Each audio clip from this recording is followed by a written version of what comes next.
Welcome back to Ep 41 of Destination Fucked. Not even close. Maybe he can do better. Nah, he cannot. He is not the one. Come on, young fella, you're the chosen one. You've got this. Fly into a roof. Apparently he's okay. We just have to ignore the wheelchair. It's a top-notch reminder to wear a helmet. I don't know why humans have an urge to do fancy tricks. Oh, especially if it puts your testicles at risk. Say goodnight to the family jewels, mate. You bloody wrecked them. Are we about to see another wanker traumatise his beanbag? I hope not. Weddings should be a happy place. Not that happy. Fuck me dead. I cannot stress this enough. Once you are over 30, you need to be confident in your choice of pants. Stress test pants. Pace around in pants. Bring a belt you have a strong connection with to see if it's compatible with any new pants you're thinking about purchasing. How are they not laughing more?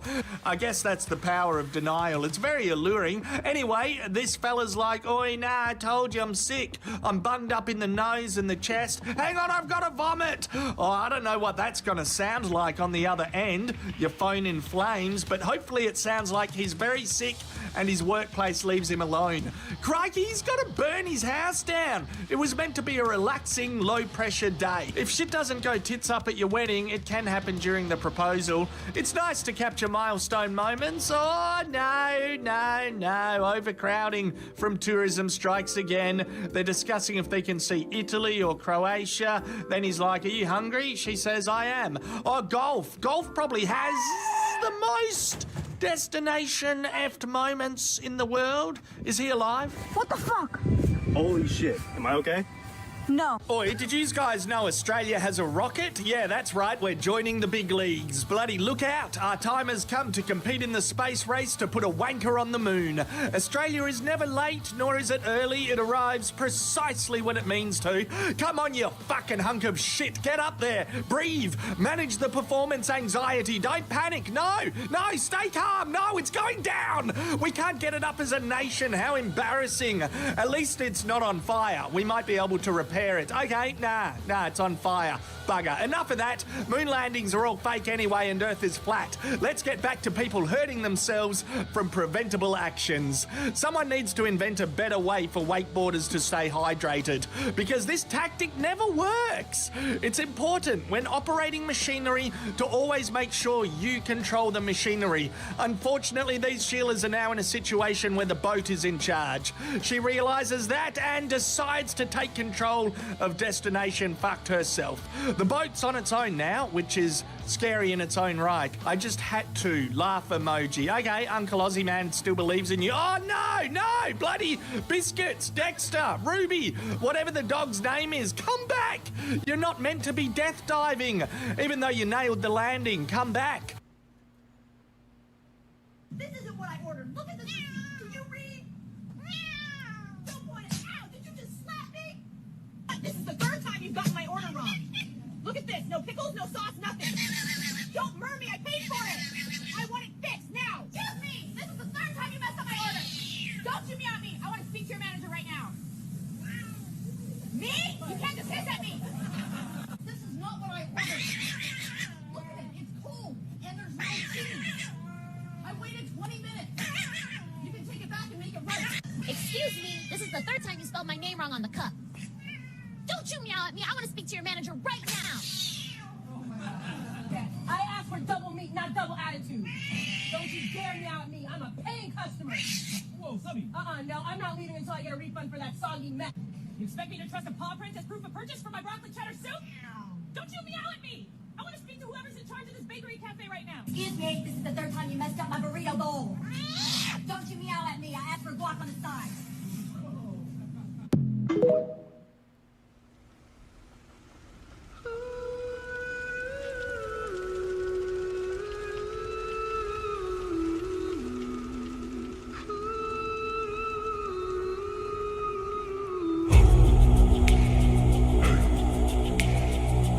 Lives on from the Chippewa down of the big lake they call Gitchigumi.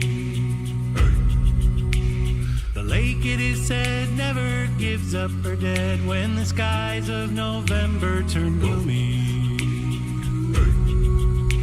with a load of iron ore 26,000 tons more than the Edmund Fitzgerald weighed empty.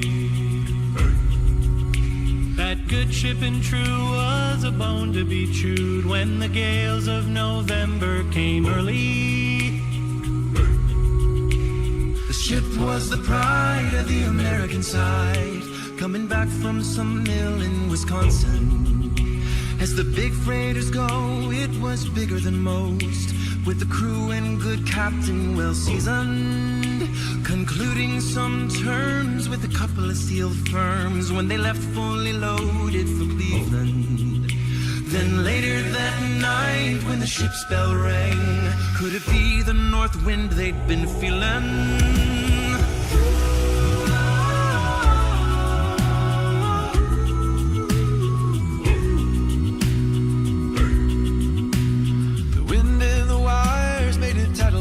Sound and a wave broke over the railing, and every man knew, as the captain did too, 'twas the witch of November came stealing. The dawn it came late and the breakfast had to wait when the gales of November came slashing. When the afternoon came, it was freezing rain in the face of hurricane west wind.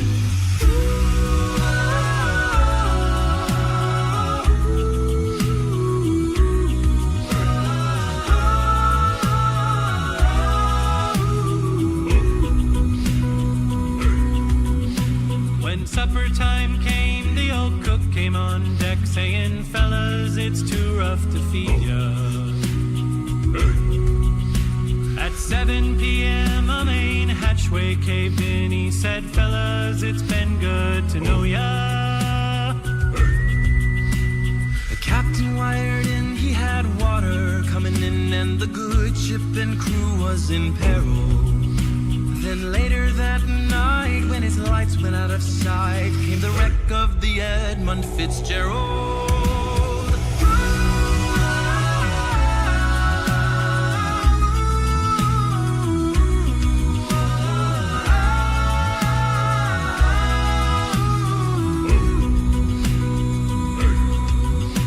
Does anyone know where the love of God goes when the waves turn the minutes to hours?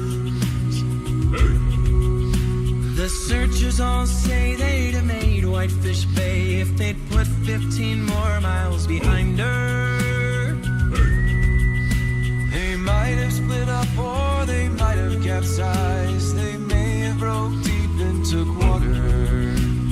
And all that remains is the faces and the names of the wives and the sons and the daughters.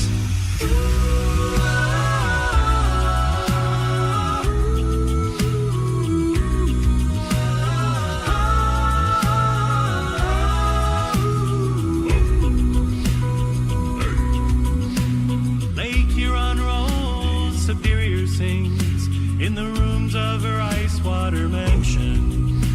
Old Michigan steams like a young man's dreams. The islands and bays are for sportsmen. And farther below, Lake Ontario takes in what Lake Erie can send her. And the iron boats go, as the mariners all know, with the gales of November remembered.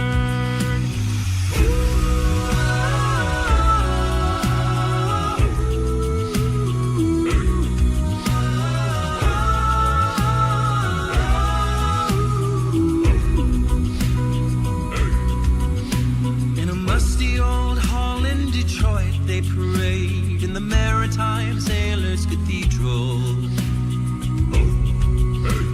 The church bell chimes till a ring 29 times for each man on the Edmund Fitzgerald. The legend lives on from the Chippewa on down of the big lake they call Gitchagumi. Superior, they said, never gives up for dead when the gales of November come early.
Fuck, we just got taken down.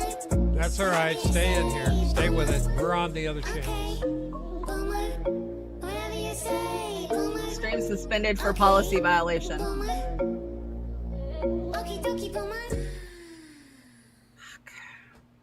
We're here. What took us down? We're here. It shouldn't have, but it did. But that's okay. We're here, guys. Come on.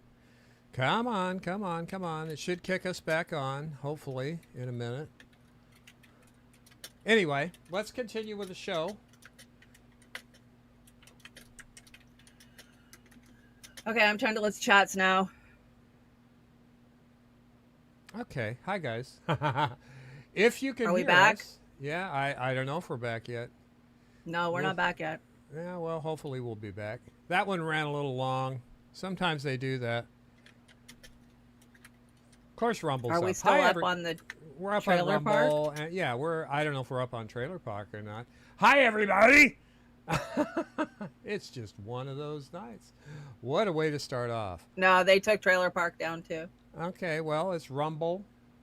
We are on the Rumble and the X right now, so we're going to do a show for everybody that's over there on Rumble and X, and we're back. We're back. We're back. We're back. We're back. They put us back. Okay, up. we're back. We're back. We're back. Just hang tight.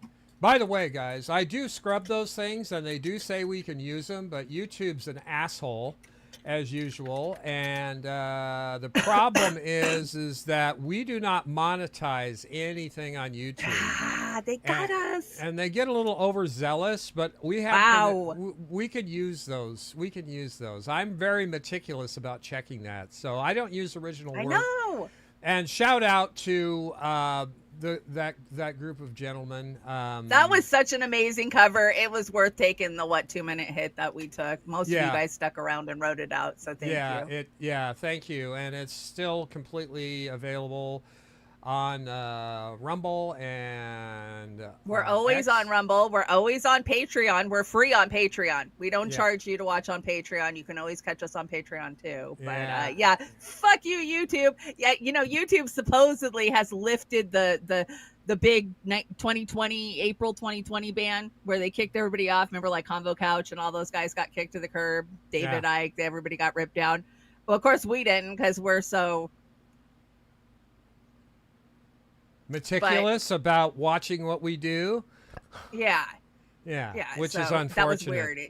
Yeah, you're on both now. Still live. Yeah, guys, come on back if you want, or go to Rumble, whatever you want to do. Come on back. We got a hell of a good show for you. We do have a good show planned. So it was just a temporary, momentary lapse of reason by the YouTube bot that got us. Anyway, I want to shout out everybody before we get too long in the tooth here. Because are you AI tonight? You look amazing. No, thank you.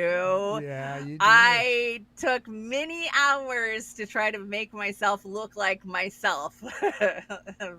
Fake hair, fake eyelashes, fake eyebrows. But thank you. We are here, and I'm actually feeling pretty good tonight. So no, you look great. I'm excited to do a show. And I'm so excited to hang out with all of you. I've missed you. I so looked forward to tonight, Oz. We haven't got to hang out in a while, and no, we haven't. And that's sweat. Yeah, we're gonna try. If we can get a show, if we can get it up every 2 weeks, we're doing good. I'm gonna try and get it up every 2 weeks. We're trying to get it up every 2 weeks. Yeah. So anyway, in the chats, come Schwari Kate, and it is my pleasure to post your channel up there and pin it to the top. Check out Kate's Mixcloud. It's got great music on it. Always. Vic is in the house. Vic, what's going on, Vic? Peace, Dove. I'm glad you liked it, Peace Dove. Like I said, it was worth taking that momentary crush. It was beautiful. Yeah, it was beautiful. They really did. Welcome to the gales of November. Yeah, they did. They did not only the crazy puppet. You being crew, crazy. Crazy puppet. What's going on? Willie V is in the house, and we've got Jody Havel. Glad you liked it, Joe. Shanda, I put that on my personal Facebook page. I never do that for the show, but I thought it was so beautiful and such a nice tribute by that group that I had to do it.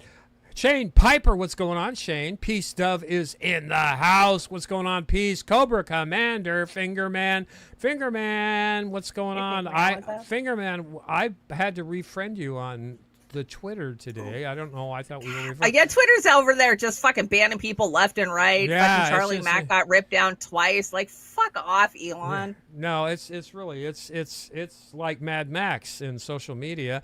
Natalie Williams, wonderful to see you, Natalie. Lady Alex, what's going on? Greetings, Myra Page and Lee Argent. There you go. Steve Wolfbrand, what's up, Wolfie?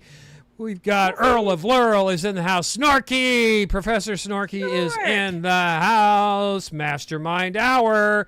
There's Vic again. Let me see who else we've got in here. We've got DSMSCENTESTER. I got the whole thing in there. And Fred Edward is in the house. We've got, let me see who else we got in here. Jilly Love. Hi, Jilly. If you guys would like me to send you a personal Christmas card, if you're into Christmas cards, drop me your Addy wherever you feel comfortable sending it, either to, roarmedialive@gmail.com or and the back channel on my Facebook would be great. We've got, let me see who else. Riley Martin. What's up, Riley Martin? And Natalie's there again. Let me see. I think I'm getting to the end. Shanda, who do you have? Do you have somebody that you want to shout out over there? We got Barbecues 420 hanging out over at the trailer park, along with Jilly Love. What's up, Jilly? Fingerman's hanging out there with the Empyrean, and let's see, over on Rumble. There's a ton of you on Rumble just because YouTube sucks. Ghost Star's hanging out there. Zoxovoxovix, the crazy puppet. Thank you so much. What's up, crazy puppet? Naybones, welcome, Naybones. Jax Page, hola, so glad to catch you live. Jax, so glad to catch you live. The crazy puppet. YouTube lost this profit. Thank you so much for the donation over on the Rumble Rants to Jax and to Crazy Puppet. Mastermind Hour jumped over there. Let's see, who else do we have? CZX and Ghost Start. Who else did I get? Ghost Start, Mr. Worthless Eater, Lady Alex, you found your way over there too, and adore Jimmy. We all adore Jimmy, don't we? Airwaves, Shalatsky. Hi, Shalatsky. Good to see you. Shane Piper, 69. You hanging in Yakima today? What's up? I think I caught everybody over there. I think I got Round Man Barker. Good to see you. Round Roscoe's in the house over here on the tubes, and I just want to clean up and make sure I got everybody I can. We don't want to miss anybody. Sometimes we do. No, because you're a fan and we love you. Yeah, and we so want to excited call to see everybody out. So every the least one we of can do. Hey, Earl. You guys have been hanging with us for years. Kitty, Chris Algier. And we years. All of you. This is a you. family, man. This is the fam. No, it's a privilege to have you guys here and an honor. Like I said, check out Kate's Mixcloud pinned to the top. We love that music, Kate, and like I said, it's my pleasure to pin it at the top of the show when I do. And let me see, we've got a banger of a show tonight. I know. I wrote it. I laid in bed all week, chemoed out, and wrote it. There's our buy us a coffee or something else. I don't even know what that is anymore. I'm losing my shit these days. And then we have this one right here. November is, Shanda, you want to talk about this a little bit? November is Lung Cancer Awareness Month. And as you guys know, I have had a hell of a treatment month this week, in the last 7 days. I've had a blood transfusion. I had bone marrow treatments. I had 3 rounds of chemo. And then I had 4 white blood cell treatments. And I'm taking handfuls and handfuls and handfuls of meds. You know, I don't think that Lung Cancer Awareness Month gets as much play as, say, Breast Cancer Awareness Month in October. You know, everybody has the Susan Coleman ribbons and stuff. So that's why I always bring it up. If you see a white ribbon, that is supporting, lung cancer research, which we need so much. We need so much more research when it comes to especially small cell lung cancer. We haven't had a lot of changes in 30 years in the treatments. And actually, we are starting to see some treatments the last couple of years, which I'm starting a clinical trial, hopefully probably right around Christmas time, I have to do what they call a 4-week washout where they take me off of everything. But right now, my blood's really fucked up. Chemo's really fucking with me. I have a really rare condition where they only see it in preemies, where my red blood cells are misshapen. And then I don't have a lot of white blood cells, and then my bone marrow's fucked up. So once I get through all of these treatments, hopefully we can get to the clinical trial. But Sister Fee has taken it upon herself that she is going to get me to the finish line, and she sends me everything. I mean, she even bought me a subscription today over on Substack for an ivermectin, fenbendazole community type of thing. Like, Sister Fee, she messages me. Good time to talk to Sister Fee is early in the morning because Russia time. Like, it's so. Yeah, before she goes to bed. Yeah. I'm just waking up. Yeah, I'm just waking up, and she's going to bed. But I gotta love our brothers and sisters over there. Combo couch. Triple shout out for Pasta and Fee. They have been by our sides. We've been by their sides. Nothing's going to change that because honestly, guys, that's just been a pleasure having such great people supporting us. We support them. You take care of each other, and check out Truthwire when you can, because they're going to come and give you some opinions and information you're probably not getting from some of the regular sisters and brothers that you might follow. Get outside the box. Good. Yeah, get outside the box. Anyway, let's kick this thing off. Let's get this show going. Rock and roll. We had a vote to get back to work and screw everybody on their medical insurance this week. Is that right? Oh my God. So this hit me. This actually personally affected me. Oh yeah. Being on SSI, I have to supplement with EBT, and I didn't get mine at the beginning of the month, and so we went like 10 days, I think 10 days without them, which I have so many great friends and family that came by and dropped off money and dropped off food. I mean, it's not like I went without, but it messed me up because I went out and spent cash on food, and then we live in a blue state, so as soon as that judgment came down that said you got to pay it, ours came in. So I just went grocery shopping the day before and spent like a couple $100. Like, God damn it! And so we actually got ours, but many states haven't got theirs. The red states didn't, right? Yeah, they're still working on it, and this does not bode well. Anyway, those mugs in the background, I'm going to call them mugs. Of course, Fetterman tried to alter his a little bit. I don't think he hit hard enough, but it's not going to make any sense. Okay, go ahead. Hear me out. These are the Christian Cinema and Joe Manchin of right now, right? These are the ones that are not on the chopping block. They don't have anything to lose. Nobody's going to come for their seats. They got permission. Yeah, I know. They were the ones that got tapped on the back and said, okay, hey, you're the ones that are going to have to step forward. Too many of us have something to lose. The Democrats, all they fucking cared about was Election Day.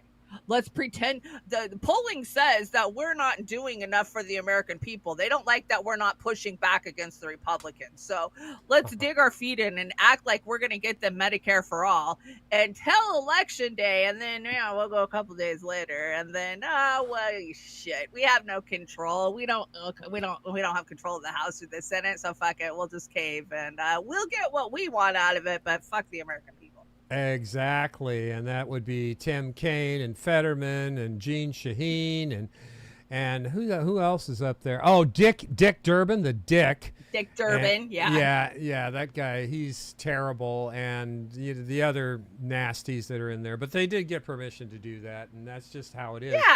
Yeah. I just again, well. Don't you want people to eat? But it was a promise. It was a promise that maybe they'll get a vote on extending Medicare. Yeah, well, they're not going to get a vote. I'll be shocked, Shanda, if they have any kind of a plan. It was a verbal promise. Handshake. It was a dirty handshake from somebody that you can't trust. They're all gentlemen. Yeah, when you can't trust either side of the duopoly, what the hell? What's that good for? I mean, they were in a power position to do something. But, again, what are you going to do? And, yeah, that was Maggie Hassan And let me see, who else is up here? Oh, yeah, Jackie Rosen and Senator Cortez Masto and Angus King. He's a real piece of work, too. So, Angus. you know, whatever. Angus. But if you ever wonder what one of the big problems is I kid you not, the same Republicans who voted in July to cut nearly $200 billion from SNAP to pay for tax cuts for billionaires like Elon Musk are now trying to blame Democrats. Democrats for not funding SNAP. You can't make this shit up. Well, I'm going to tell you something right now. That $200 billion went to the military-industrial complex. It didn't go to for tax cuts. The tax cuts are on top of everything else. So, you know, they fuck you at the drive-thru every single time. So get used to it, guys. And hey, at least they let you drive through. Yeah, at least they let you drive through, and then that's all over. You brought this. What is this, Fetterman? Is this him falling on his face or what? Okay, so this is Fetterman explaining himself at why he caved. Oh, okay. Here we go, Lurch. You've been voting with Republicans to reopen the government. Now some of your fellow Democrats have decided to join you, and we're on a path to reopening. What do you think changed the minds of your colleagues to make them see things the way you've been seeing them? I think collectively within the caucus, they realized this has to end. And now the kinds of mass chaos now that we've been facing. And, you know, I've been one of the very few that have been voting consistently from the beginning that it's always wrong to shut our government down. And now here we are 40 days into it. Now, how much farther can it go? How long can it go? And now you have 42 million Americans on SNAP, and people haven't been paid in 40 days, and that's growing. And now our air traffic system across the country now is under significant stress. In Philadelphia, you know, 18 out of 22 air traffic controllers didn't show up in a morning. And it's like things now has to end. And I think enough people collectively agreed we would find 8 people overall to do that, and we needed 5 more. And that's exactly what happened last night. There you go, Santa. Take it away. Well, there you go. He was worried about air traffic safety. So voting is like ordering from a menu where everything gives you food poisoning. Yeah, absolutely. Everything gives you food poisoning. Absolutely. So what's going to happen now? They're going to have this vote, and what's the vote supposed to be about? The vote's about screwing the American public. They're going to sneak all kinds of crap in. Go up 1. There we go. Okay, there we go. So remember, he just said that 18 out of 22 air traffic controllers called in sick, right? Because they weren't getting paid and they were like, screw it. Well, it turns out yesterday that Kristi Noem issued $10,000 bonus checks to the TSAs who didn't call in sick. Too bad for those 18 that called in sick. I want to present to you a check and say thank you from the American people. Appreciate it. Ashley, thank you. Yes. And is Leo here? All right, Leo. Oh, this is the Trump administration saying, look at us. All right, well, it's a nice moment that we were able to catch live there in Houston, Texas, John, as Kristi Noem hands out those checks to those TSA. Oh, my God. They have to make So here's my thing. I have a ton of family that works at the Puget Sound Naval Shipyard. They went 40 days without pay. Where's their $10,000 bonus? Yeah, where is it? I wouldn't put it past these guys to call the air traffic controllers in that region and say, hey, don't show up to work and we'll get you back started up next week. Would you put it past them? Oh, fuck no. I do not. We've got the slimiest government out there. Are you kidding? Yeah. We're being worked. All of us are being worked. What do you bring James Lee here? What's going on with James? James is talking about the shutdown and Chucky Schumer. Okay. Now we know the whole government shutdown thing was always just a big ploy. Let me explain. So first, the news just broke that the longest ever government shutdown is finally coming to an end. They're saying that the broad framework for this agreement was negotiated by Senator Angus King, Jeanne Shaheen, and Maggie Hassan, as well as GOP senators, has now, quote, more than enough members of the Senate Democratic Caucus to advance, according to 2 people granted anonymity to disclose the terms. So then I went to research what was so different about this new bill, and the answer is absolutely nothing. They say that this deal is a pragmatic off-ramp from the initial stalemate, a quote-unquote cleaner CR with some wins for both sides, but it largely kicks the core fights, ACA subsidies, Medicaid cuts, down the road without resolution. So why the vote now? Well, it's this. One of the main reasons why the shutdown began in the first place is because the Democrats feared electoral backlash from their base. This is an article from last month. They said that, quote, it's been clear to them that the American people don't want to see a Democratic Party that capitulates to a Republican extremism. They want a party that stands up for people's health care, that stands up for our democracy, and that's what they're doing now. And that message worked brilliantly for the Democrats. They absolutely shellacked the Republicans in the elections last week. And now Democrats who won their elections last week are coming out and saying, yeah, they can be done with this government shutdown now. Yeah, that big fight over health care, yeah, that is not even in this new bill. So we had a 40-day government shutdown, air traffic a complete mess, massive bread lines across the country for absolutely no reason. Okay, it's all a freaking game to these scumbags, and the American people are always the one to suffer. Yeah, they are the ones that suffer. And you know what? What do you do going into Thanksgiving and nobody has SNAP? People can't pay their rent. People can't pay their car loans. And do you think these companies are going to give them some love and, you know, not nail them for it? What are you going to do? I mean, Shanda, honestly, what are you going to do? They were playing chicken with the country. I said this was blackmailing each other the whole time. And Chuck Schumer, spineless fuck that he is, go ahead. Answer. Yeah. Well, Chuck Schumer's excuse is, we don't have no power. We don't hold the Senate. We don't hold the House. We don't hold the Well, then why did they do the fucking shutdown in the first place?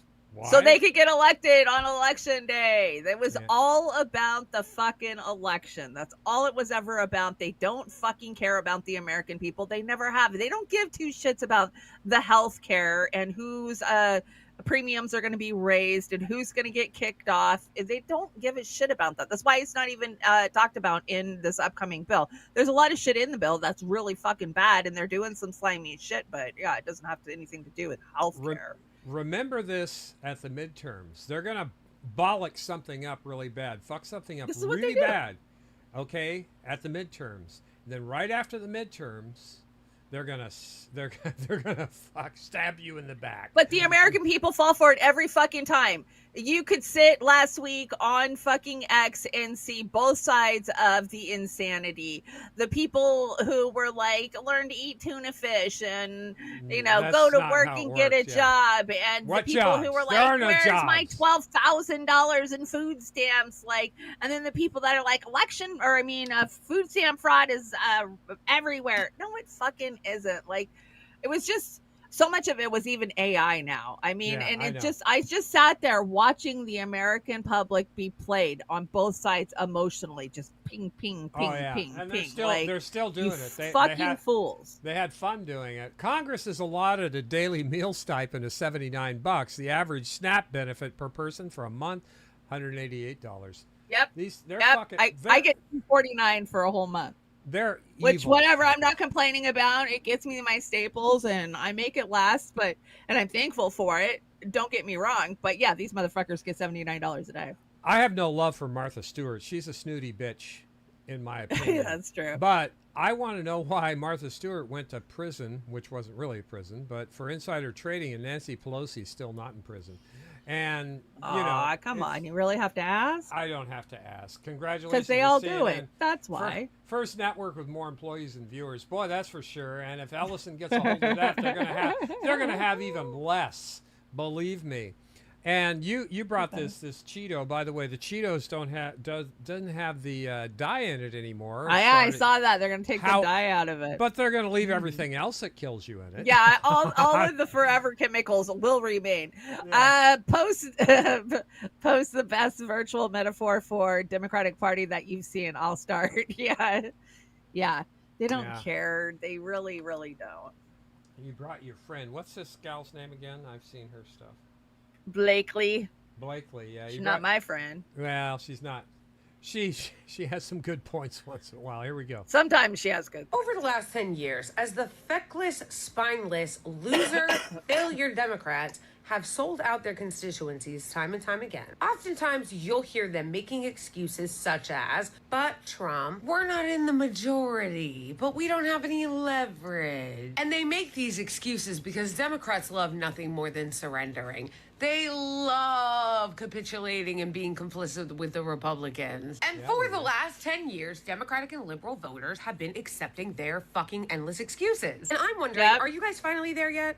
Like, this question's for the norm libs. I mean, rank-and-file liberal Democratic voters, those of you who are usually the first to race up to the front right after the Democrats gave up their leverage and sold you out to go. What were they supposed to do? Are you guys there yet? Are you tired yet? Are you tired of being gaslit? Tired. Thrown under the bus? Shit, fucked I'm over, digging a sold hole. out? Also that this pterodactyl and his corrupt, incompetent fucking colleagues can look Pterodactyl. you in the face and lie to you and tell you to get over it and that they tried. So everybody knows these were the Democrats that voted to reopen the government and fuck you over. This is going to help the Republicans double your health care costs, because you know what they got? You know what the Democrats got?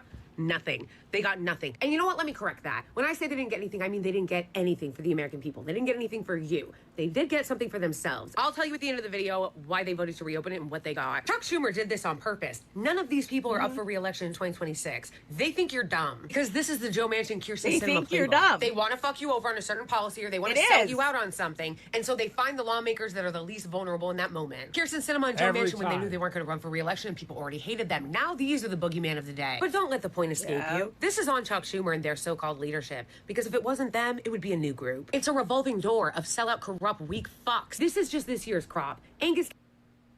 I think she nailed it.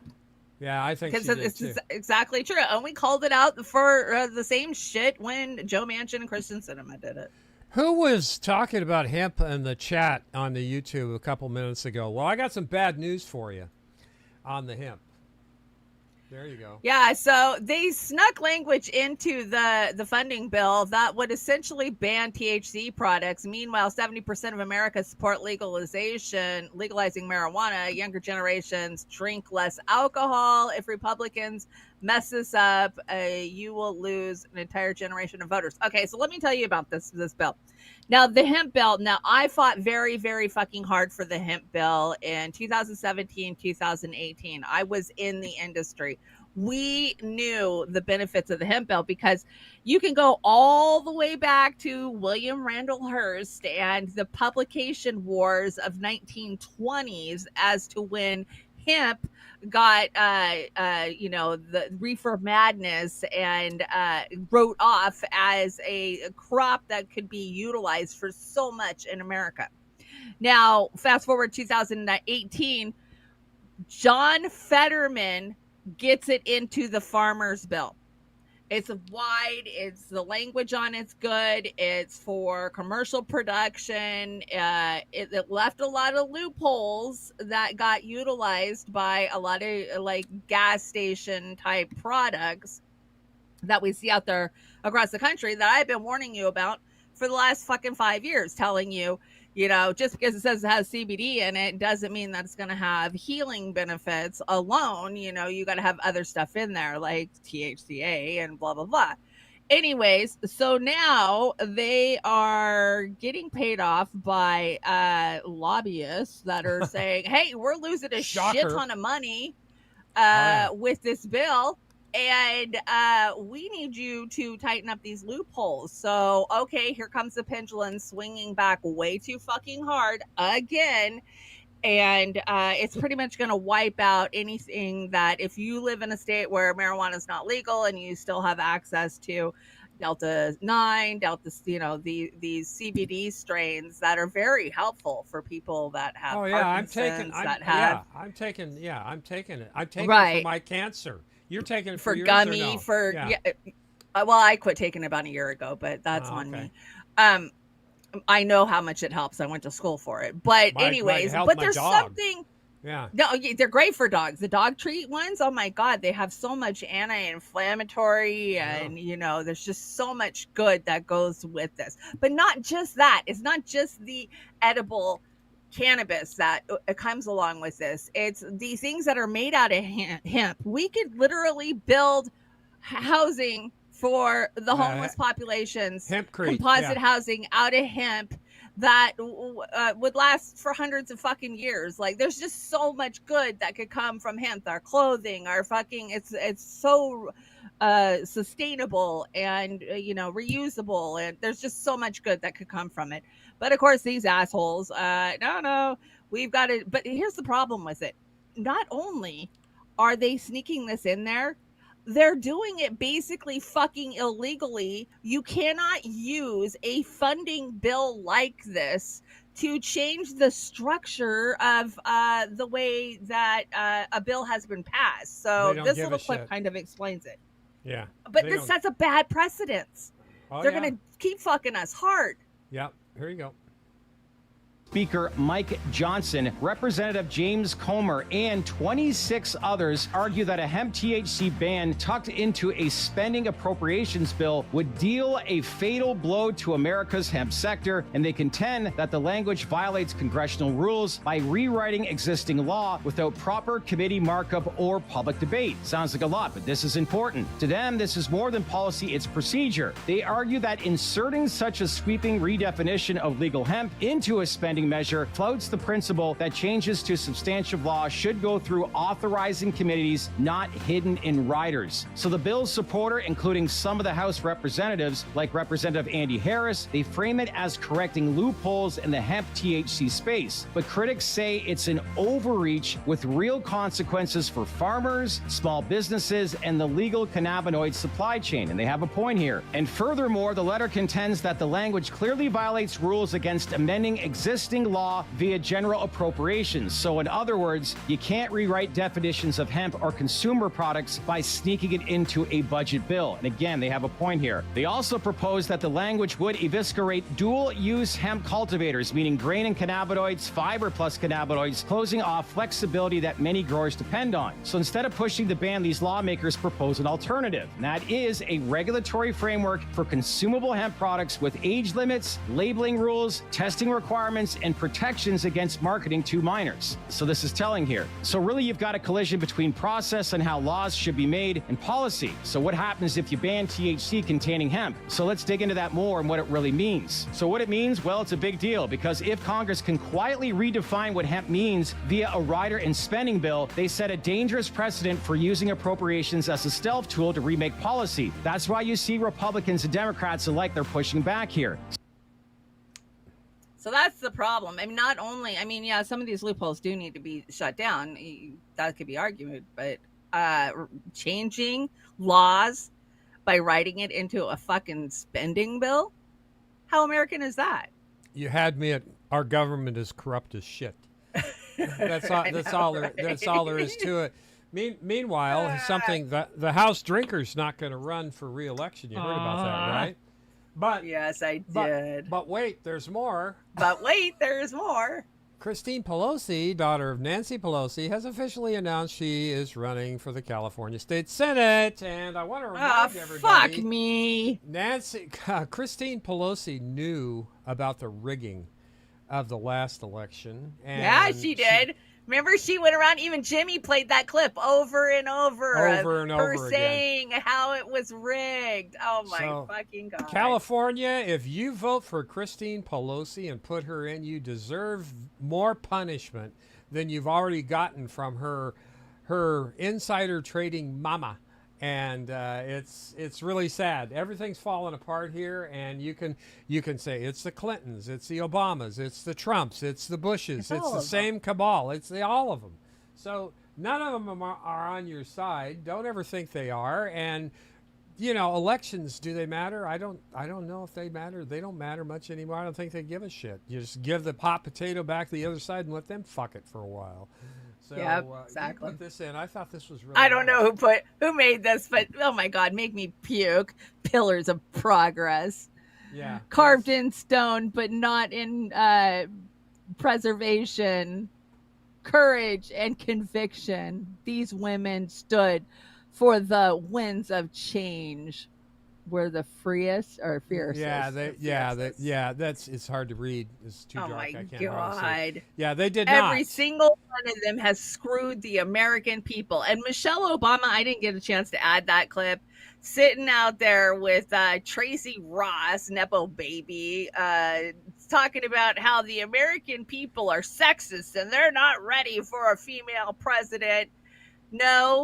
No, we were not ready for a drunken corporate, party plant that didn't get one fucking vote that was shoved down our fucking throats. Don't tell me I'm sexist. I want a female president. I just don't want her fucking corporately owned. Yeah, you'd like to have one that actually earned the job, and that would be shit. Kind of like Mandani. Yeah, you put this in too, right? We were still talking. Democrats shocked by the landslide election of the left-wing candidate offering left-wing policies to left-wing voters. And guess what? He's decided to keep most of the same Zionists that are in control of New York City still in control of New York City. Shocked. Just shocked. Just shocked. To all my friends out there who were so excited. Told you so. Yeah, I hate to say that, but yeah.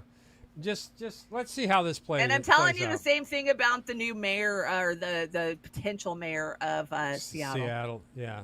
Wilson. Oh my God! Quit telling me she's a socialist. Yeah, yeah. She's gonna have to play ball. Somebody's gonna take her in the back room and tell her how she's gonna run Seattle.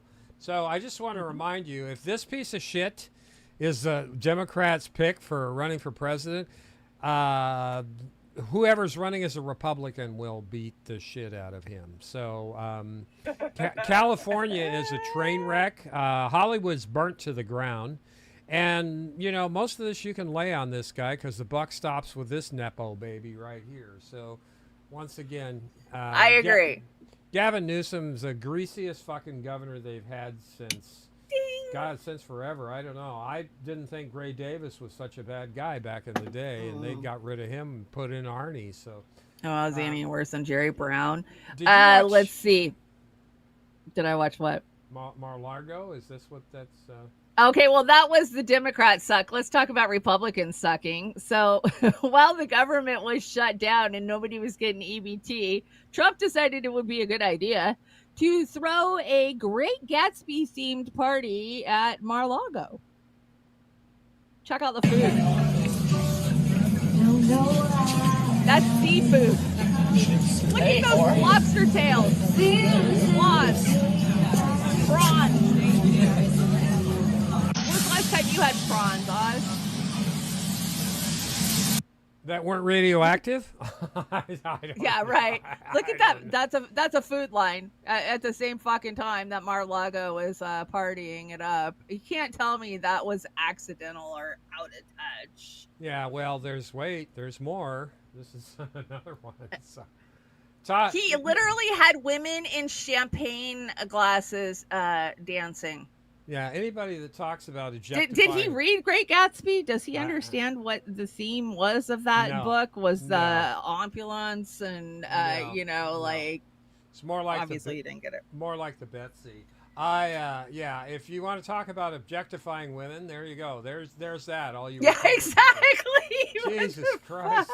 Jesus Christ. Here you go. I think I muted this just so we didn't take a sound hit on it. Yeah, I did. But yeah, he had live dancers. He's in the background there just partying it up. Oh, they got the feathers and they had the seafood and, it wasn't out of touch at all. Not at all. While millions and millions of children went without food. Who sponsored? Was this one of our, did Ukraine or Israel or who sponsored this party? I'm sure Israel. Come on. I'm sure it was Israel as well. And what do we have here? Is this him getting booed at the football game? Yeah, this is him getting booed this week. All right. But is he really getting booed? And 47th President of the United States, Donald J. Trump, and Secretary of War Kinda. as the President swears in the seas of our United States military.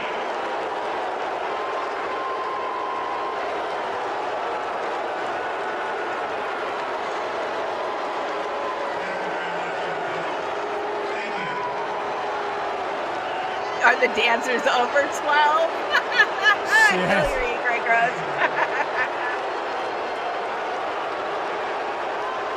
Oh, he hates to get booed. He hates it. Please raise your right hands.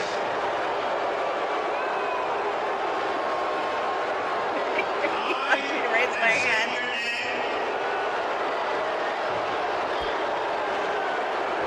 Do solemnly swear that I will support and defend the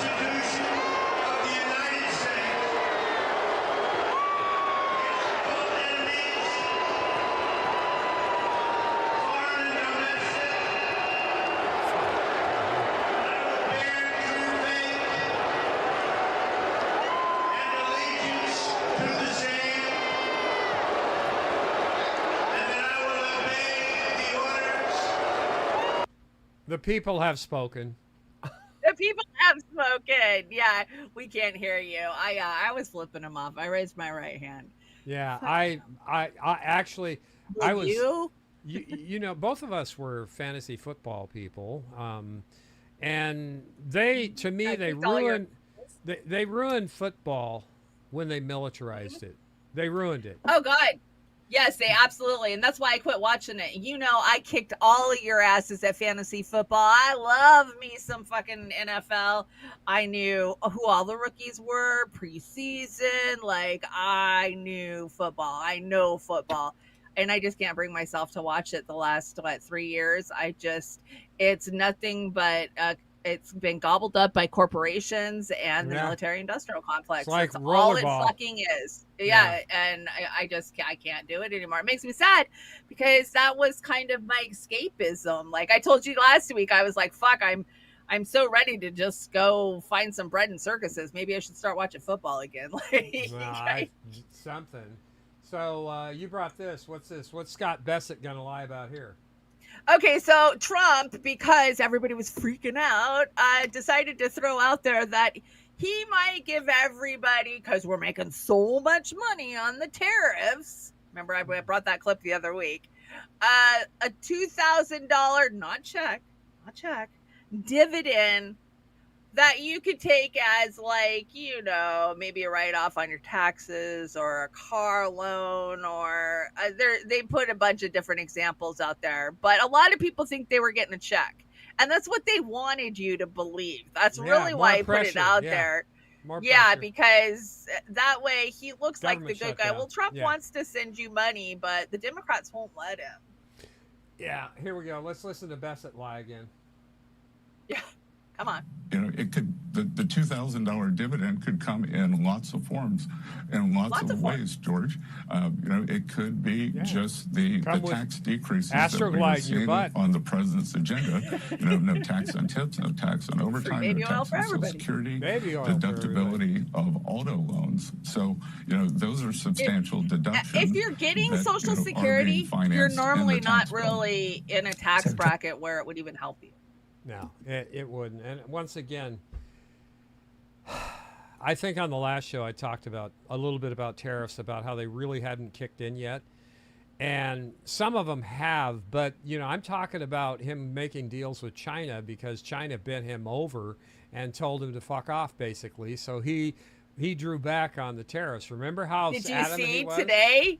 They announced that he pulled back on a lot of commodity tariffs, like produce and a bunch of them. Like, oh, okay, well, the American people need these ones, so maybe we can't. won't We need the workers. We need the H-1B workers and everything else. Exactly. You know, I can't be having no Hunger Games going on. I've still got 3 years left. So it is the fucking Hunger Games. I called my aunt the other day. I go, how's it going? She goes, oh, you mean in the fucking Hunger Games? I was like, yeah, it is that's what it is. Everybody feels that way too.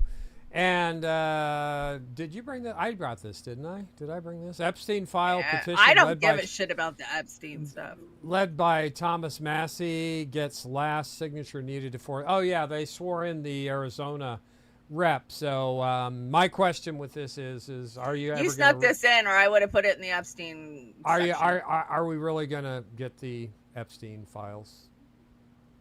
No, we're going to talk about it because we got some Epstein emails, but it's further down in the deck. I should have checked the deck today. You always are very, very sneaky on Saturday and sneak shit in. I didn't put anything in today. Anyway, this was the first thing in the deck this week, and I just wanted to. I don't even remember what it was, but it was Teddy Cruz, the Zodiac killer. Yeah, this guy, he's a psychopath, and you know, I'm platforming him because we have such a big platform. Shame on me. Here we go. I came into Congress 13 years ago with the stated intention of being the leading defender of Israel in the United States Senate. And I've worked every day to do that. He's got some competition. And him and Lindsey Graham and all the other ones. So because they all are now. So I don't think he holds that title anymore. No, I mean, they all came in with that intention after they got a big old payoff. Yeah, no, they're foreign agents. If at the least they're in violation of their oath of office. You know, and they should be thrown out. Of course, I think that 90% of Congress should be thrown out. Did you bring this Kim one? You must have brought Kim. I didn't bring Kim. I did. So we don't get any food stamps or any Medicare or nothing. But guess what? Israel's getting a new American base. Oh, no. Get this, the Pentagon is preparing to drop $500 million, $500 million, building a new U.S. base in Israel on the Gaza border. According to Israeli officials, the planned U.S. base along the Gaza border would house several thousand troops tasked with maintaining the ceasefire. The move signals Washington's determination to deepen its involvement in the Israeli-Palestinian conflict. This is just absolutely outrageous that Donald Trump would even consider doing this. I am so outraged by this. Why are we spending this money? I thought we were America first. Israel should have the base, and Israel should be paying for it, and Israel should be dealing with this, not the United States. But the U.S. is now being asked and planning to spend more money at the behest of Israel. They want a bunch of American soldiers, American infrastructure. They want troops from all around the world to guard and to be there so that they get killed. And then when an American troop is killed, media is going to be blasting all over the news. You see, the Palestinians are evil animals. They're killing Americans too. They're killing you too. We're here to save you. Don't you understand? Israel is here, and we are the last bastion of hope to save the West from these horrific Arabs who are now killing Americans. This is You want to refresh your deck? I need to move this. That's how it works. Yeah, that's how it works. And honestly, when people start talking about the SNAP benefits and screaming about going and getting a job somewhere, everything else, I break it off in their eye socket every single time. I go, so you're worried about $1.7 billion when we've been sending hundreds of billions of dollars to Israel, to Ukraine, and to Argentina now. And I looked it up, and we're sending another $44 billion to assorted other small countries to buy them off too. Yeah. So, the enemy. $1.7 billion that it costs to feed people who actually need to have food. And your neighbors. And everybody, they think that these people are lazy for the most part. Are you kidding me? They're not lazy. Most of them are already working. Here's the thing. You're right. You've got to be working for most of them to even qualify for fucking food stamps. And then if you work too much, then you don't fucking qualify. So, shut up. Yeah, you don't understand. The people that rank on food stamps don't know food stamps. They don't know they don't know shit. What's Kash Patel talking about? His girlfriend or what? You brought this. I don't know. Okay. FBI His director. Girlfriend. America needs to wake up and prioritize Israel. We'll make sure we stand by her. Oh shit. Okay, here you go. We will shut off the machinery that feeds money into Iran. We will no longer have 100 hostages still in captivity, Israeli and American and otherwise, by Hamas. Oh my God, don't Iran's bring up the Hezbollah hostages. mercenary forces. We need America to wake up and prioritize Israel and bring home Israelis and make sure we stand by our number one ally in Israel. I don't think that's a recent clip of him. I think it was back when he was bullshitting everybody that time. But He's yeah, still bullshitting everybody. It's Israel. You brought a Fee Says, huh? Of course I brought a Fee Says. Fee says all kinds of smart shit. She brought this yesterday. This was Maduro's message to America and Trump. Despite the attacks on him and the Venezuelan people by Washington, their Joker puppet, Maria Corina Machado, to unite. Yeah, go ahead. Machado. To unite for peace of the continent, no more endless war, no more unjustified war, no more Libya, no more Afghanistan. We need peace. This was Maduro yesterday, I want to say. Okay, let's see what we got here. If I can find the right button to push. What is your message to the people of the United States, President? To unite for the peace of the continent.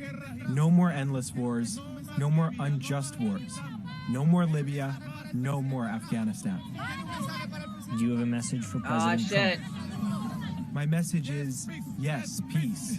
Yes, peace. That'll get you killed. Yeah, that'll get you killed. That's get you overthrown. I don't think we have the resources to do it down there. We tried. Remember, we sent a bunch of Zodiacs with idiots with airsoft guns. Does any of you remember that stupid shit? Yeah, we've tried it a couple of times over the last, several years. So. They thought the people were going to rise up. They always think that. They thought that about Cuba, too. Like, if we can just get, a few people in there, they'll rise up. Like, no. What's Hegseth trying to steal this plaque to take it home or what? No, they got their new plaque over at the Department of War. They are super excited. I wouldn't be proud of this. I'm not proud of this. They at are all. super fucking proud of it. Check it out. Oh, he knows how to use a screw. He screws all of us. Nice. There we go. That guy's an There we idiot. go. Department of fucking War. How is that idiot I bet they went and qualified did to that? lots afterwards. Jesus, unbelievable. I'm quite proud of this next slide because I caught a picture of Debbie Wasserman Schultz there and her dog. And until this happens, nothing will change. I guarantee it, everybody. Nothing's going to change. And I think everybody in the chat is probably going to agree with old Oz on that. That's the only way things are going to change. She got beat with the ugly stick, didn't she? Yeah, Fuck. I don't. I don't normally rank on people's looks, but fuck, she is like a demon. She's like a demon. Remember on Devil's Advocate when you'd look at them and their faces would be all distorted and shit? Lindsey Graham and Ted Cruz and all of them. Yeah, John. Who does Jimmy? Jimmy always says, no matter who you vote for, you get John McCain. I agree with Jimmy on that. Absolutely. What is this? Is this somebody complaining? I'm still ranking on Erica Kirk. I know it's not classy, but I don't care. This woman's insane. Have you seen her out there lately? I just saw her putting fake tears in her eyes. Jewels and she put her fake tears on with her leather pants, and then she came out and freaking made out with JD Vance damn near on stage. Ew. This woman's got a point here. This is just a quick TikTok. Okay. No one will ever replace my husband. No.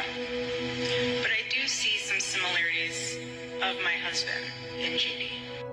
Call me crazy. Go ahead. Call me crazy. And I could just be someone who's completely in love with their husband, so I can't relate to Erica here. What?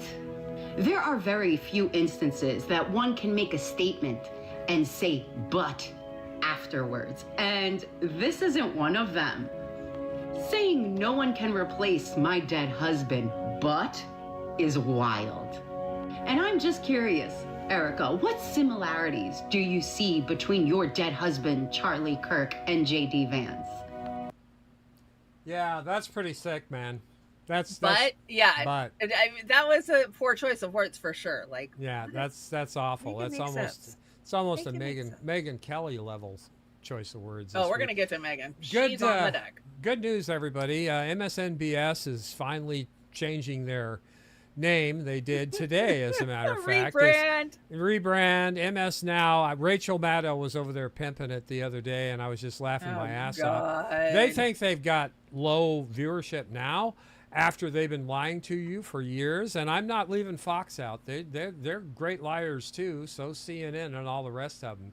But to waste your time watching corporate media controlled now more than a sixth by the likes of David Ellison and Larry Ellison, who bought Paramount, CBS, and put totally incompetent Barry Weiss in charge of CBS News. Yeah. Can you believe it? I mean, not only did I cancel my Paramount Plus subscription, but I'm ripping it out of the dial so I could never put it back. Did it actually cancel? Because I've been trying to cancel Netflix for the last 4 weeks now, and they won't let me. Mine. I canceled mine the day I told everybody to cancel theirs. I had prepaid it up until the end of January or November. They keep debiting my account, and fucking those motherfuckers. I put it on hold, and then I canceled it. They still keep charging me. Just get a new debit card. That's the only way you can. I do that every couple of years. I get a new debit card just to clean myself out, to make sure I'm not getting buttholed every month by something I forgot to do. Oh, I get buttholed by a ton of different shit. Yeah, exactly. All the frickin' time. So did you see the Epstein email? Since you care about the Epstein files, I let that ship sail for me. I know where the money is. I know what Epstein was. And really, they want you to look at the trafficking more than they want you to look at the fact that he was an Israeli asset and the shit that he was doing via that. They're like, oh, look over here. He was with young girls.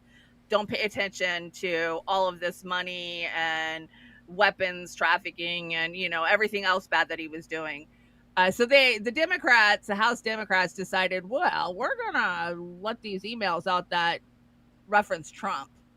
And this was the White House's response to what those emails said. Thanks for being here, Bev. Ouija. Thank you, Caroline. Sure. I have your statement about the new Epstein emails that have been released by House Democrats. Separate from why you believe the emails were made public, can you address their substance? Did the president ever spend hours at Jeffrey Epstein's house with a victim? These emails prove absolutely nothing other than the fact that President Trump did nothing wrong. And what President Trump has always said is that he was from Palm Beach, and so was Jeffrey Epstein. Jeffrey Epstein was a member at Mar-a-Lago until President Trump kicked him out because Jeffrey Epstein was a pedophile and he was a creep. And this email you refer to with the name of a victim that was unredacted now and has since been reported on in this room, so I will go ahead and say it, Virginia Guffrey. And it was CBS's own reporting, Ouija, that recently wrote that Miss Guffrey maintained, and God rest her soul, that she maintained that there was nothing inappropriate she ever witnessed, that President Trump was always extremely professional and friendly to her. And so I think it's a question worth asking the Democrat Party, and you should all go ask them after this briefing, of why they chose to redact that name of a victim who has already publicly made statements about her relationship with Jeffrey Epstein and is unfortunately no longer with us. Mary. Because the Democrats love to bang the drum of Trump was a part of the Epstein files. Here's the thing. Virginia Giuffre, and she doesn't say her name right, did testify that she did encounter Trump and that Trump never did anything illegal or in her disgusting. opinion. Yeah, go ahead. In her opinion. Exactly. It is what it is. Yeah, it is what it is. And I'm going to keep She's screaming. dead. She's gone. I believe that she was taken out. I will never believe she took herself. I absolutely believe that, just like Charlie Kirk and so many, Seth Rich and all of them. I mean, we have the most corrupt government in the world. And what's Jeffy talking about here? This is 2010. 2010. Okay. Here we go. Have you ever had a personal relationship with Donald Trump? What do you mean by personal relationships? Have you socialized with him? Yes, sir.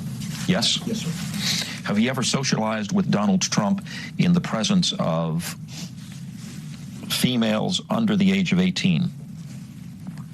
Look at his face. Though I'd like to answer that question, at least today, I'm going to have to assert my 5th, 6th, and 14th Amendment rights, sir. Would you declassify the 9/11 files? Yeah. Would you declassify JFK files? Yeah. Would you, I did a lot of it. Would you declassify the Epstein files? Listen to Trump. Yeah, I would. All right. I guess I would. I think that less so. Yeah, I guess I because, would. You don't know it. You don't want to affect casual. people's lives if it's phony stuff in there, because there's a lot of phony stuff with that whole. There's a lot of phony stuff in there. But I think I would, or at least. Do you think that would That's restore talking about covering your I ass don't know right about there. Epstein so much as I do the others. What an odd thing to say. What an odd thing to say. Exactly. Yeah. I've never heard Jeffrey Epstein's voice before. Oh, you've never watched those interviews? I've watched all those hours and hours of interviews, but I watched them back in 2016, 2017. I was aware of Jeffrey Epstein before he even got arrested the time when he got killed. Well, Megyn Kelly put her foot in her mouth this week. Oh, yeah, she did. Megyn Kelly wants to know what the big deal is about Epstein, Trump, and the pedophile ring. He wasn't into like 8-year-olds. What? So I brought the clip because when I saw you put that on the deck, I was like, what the fuck did Megyn Kelly do? Yeah. And Comrade Misty's Putin buddy, she put up a great post and shared it. And she said, this bitch has a teenage daughter. Disgusting. So here's exactly the context of what she said. Yeah, I did watch this. If I can get it started.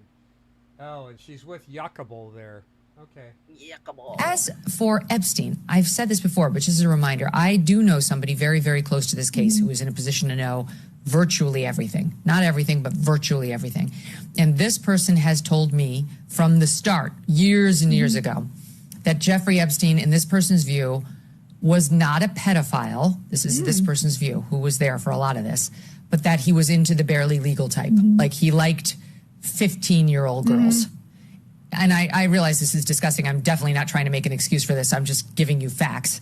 That he wasn't into like 8-year-olds, but he liked the very young teen types that could pass for even younger than they were, but would look legal to a passerby. And that is what I believed, and that was what I reliably was told for many years. And it wasn't until we heard from Pam Bondi that they had tens of thousands of videos of alleged, forgive me, they used to call it kiddie porn, now they call it child sexual abuse material, on his computer, that for the first time I thought, oh, no, he was an actual pedophile. I mean, only a pedophile gets off on young children abuse videos. She's never clarified it. I don't know whether it's true. I have to be honest. I don't really trust Pam Bondi's word on the Epstein matters anymore. Yeah, so I don't know what's true about him, but we have yet to see anybody come forward and say, I was I was under 10. I was under 14 when I first came within his purview. Look, you can say that's a distinction without a difference. No, it's not. I think there is a difference. Yeah. There's a difference between a 15-year-old and a 5-year-old. You know, it's just whatever. Yeah, a little bit. Yeah, that was. I don't know. I mean, once you see the full context of it. Well, no, that was the context, but you know, you be better prepared, and you know, he liked 15-year-old girls. Even making that into a context. That's not acceptable. You know, it was.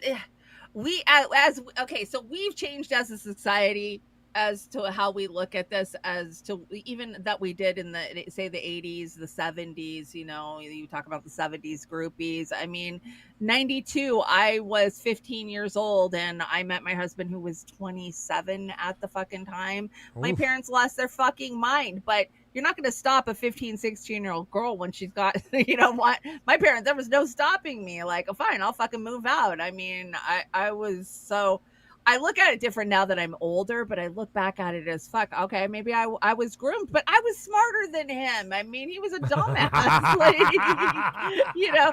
So I don't know. I've put a lot of thought into this lately because I was that 15-year-old girl who was running in much older circles. I mean, I was hanging out with 30-year-olds when I was 15 and 16, but they were immature, drug addict, drunk partiers. So you're saying you were very mature for your age, is what you're saying? Well, no, I mean, that's part of the grooming process, right? They tell you that, oh, you're so mature for your age, and I believed it, you know, and I took all that responsibility on my shoulders and got a house and a job and had a kid and did all of that by the time I was 18. And I often wonder, you know, had I been allowed to finish growing up, you know, who I would have been. But yeah, I don't know. There is a difference, and I think we've changed as a society. Kelly Lane says, in other news, Bill Binney has rescheduled for Tuesday, November 18th at 7 p.m. Where, Kelly? What channel? I love me some Bill Binney. I do. Yeah, I always have. I do too. Well, I think, you know, the first time I did my thing, I was under 18, and my girlfriend was a little bit younger than me at that point. So, you know, probably. Well, you were still in the legal range, but then you have like my little brother who was 18 and his girlfriend was 15, and he ended up going to jail for a year and then carrying a sex offender title with him for the rest of his life. Great. Not so good. Before we go to the halfway point in the show, and we've got a banger of a cover there. I didn't know this, and I am glad that I ran across this, but you know how we always beat the shit out of Hollywood. Well, there are still people in Hollywood who are actually human beings and have ethics.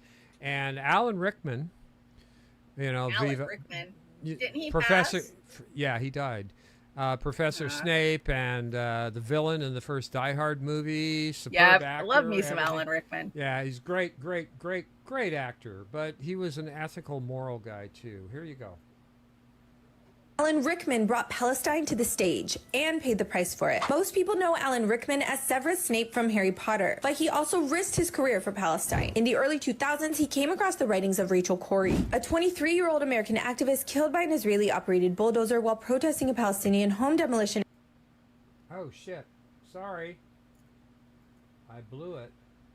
Well, that gives me more Alan respect Rickman for brought Alan Palestine to the stage, protesting a Palestinian home demolition in Gaza. Rickman and journalist Catherine Viner turned her diaries and emails into a play called My Name is Rachel Corrie. Corrie wrote lines like, I feel like I'm witnessing the systematic destruction of a people's ability to survive. And it's important to draw a firm distinction between the policies of Israel and Jewish people. That's kind of a no-brainer. The play premiered in London in 2005 to critical acclaim. But when it was set to open in New York, it was suddenly postponed after political pressure. Rickman called it, quote, censorship born out of fear. The media branded him anti-Israel. He was warned it would destroy his career. Still, he stood firm, saying, quote, this is a human story. People should hear it and decide for themselves. At the height of his fame, Alan Rickman used his art to spotlight Palestinian suffering through the words of a young woman who tried to stop it. Did you know this about Alan Rickman? Who else was supporting Palestine decades ago? Let me know in the comments. I love that. God rest Alan Rickman. I did love him as an actor. Yeah, I did too. I thought he was superb. I mean, so many actors these days are the same person, whether it's, you know, they act the same way in every movie. While he had dementia. Gal Gadot. Yeah, Gal Gadot. Have you seen that TikTok somebody did of her acting? Oh, it's so fucking funny. Yeah, and that was Rachel Corrie. That's something near and dear to our hearts. We've been talking about Rachel Corrie ever since we started this thing. Yeah, she's from Washington. Was it Golden, Washington is where she's from? No, she's from Bainbridge Island. Bainbridge Island, right by that's me. right. That's right. And the Israelis did to her what they're doing to Palestinians. They're running over them with heavy equipment. In her case, it was a bulldozer. She was trying to save a Palestinian home, and they just ran her over. So, sick fucking country. We're gonna lighten it up a little bit. And Shannon and I were talking in the green room. We can't have nice things in the United States of America anymore because we're all scrounging and scratching to feed ourselves, to get homes, housing, transportation, and everything else. But in Paris, still, it looks like they still can do some things uplifted. And this really kind of made my day, Shanda, because I would love to be at a market and see one of these flash mobs. Of course, this was rehearsed over and over again, but they did a beautiful job, and it's just nice to see people having a little fun, because I haven't had fun in years. When's the last time we had fun? Great song too.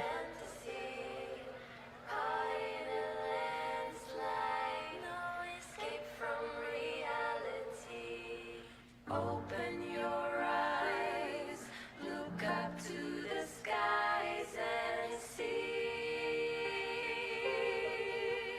We're just a moon boy, I need nothing because I'm easy come, easy go, little high, little low. Anywhere the wind blows doesn't really matter to me.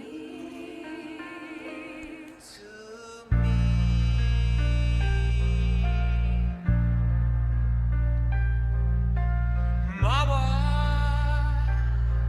just killed a man, put a gun against his head, pulled my trigger, now he's dead. Mama, life had just begun, but now I've come and thrown it all away. Mama,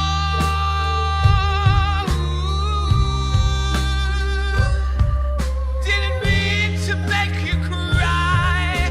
If I'm not back again this time tomorrow, carry on, 'cause if nothing really matters. They're going to take us down again. Well, then you better pause it. Too late, my time has come. Sent shivers down my spine, body's aching all the time.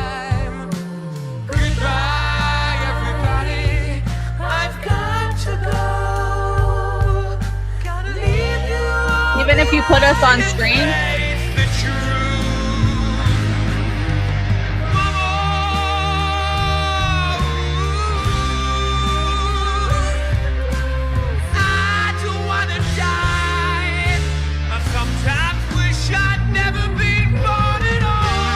Wow, this chick can sing.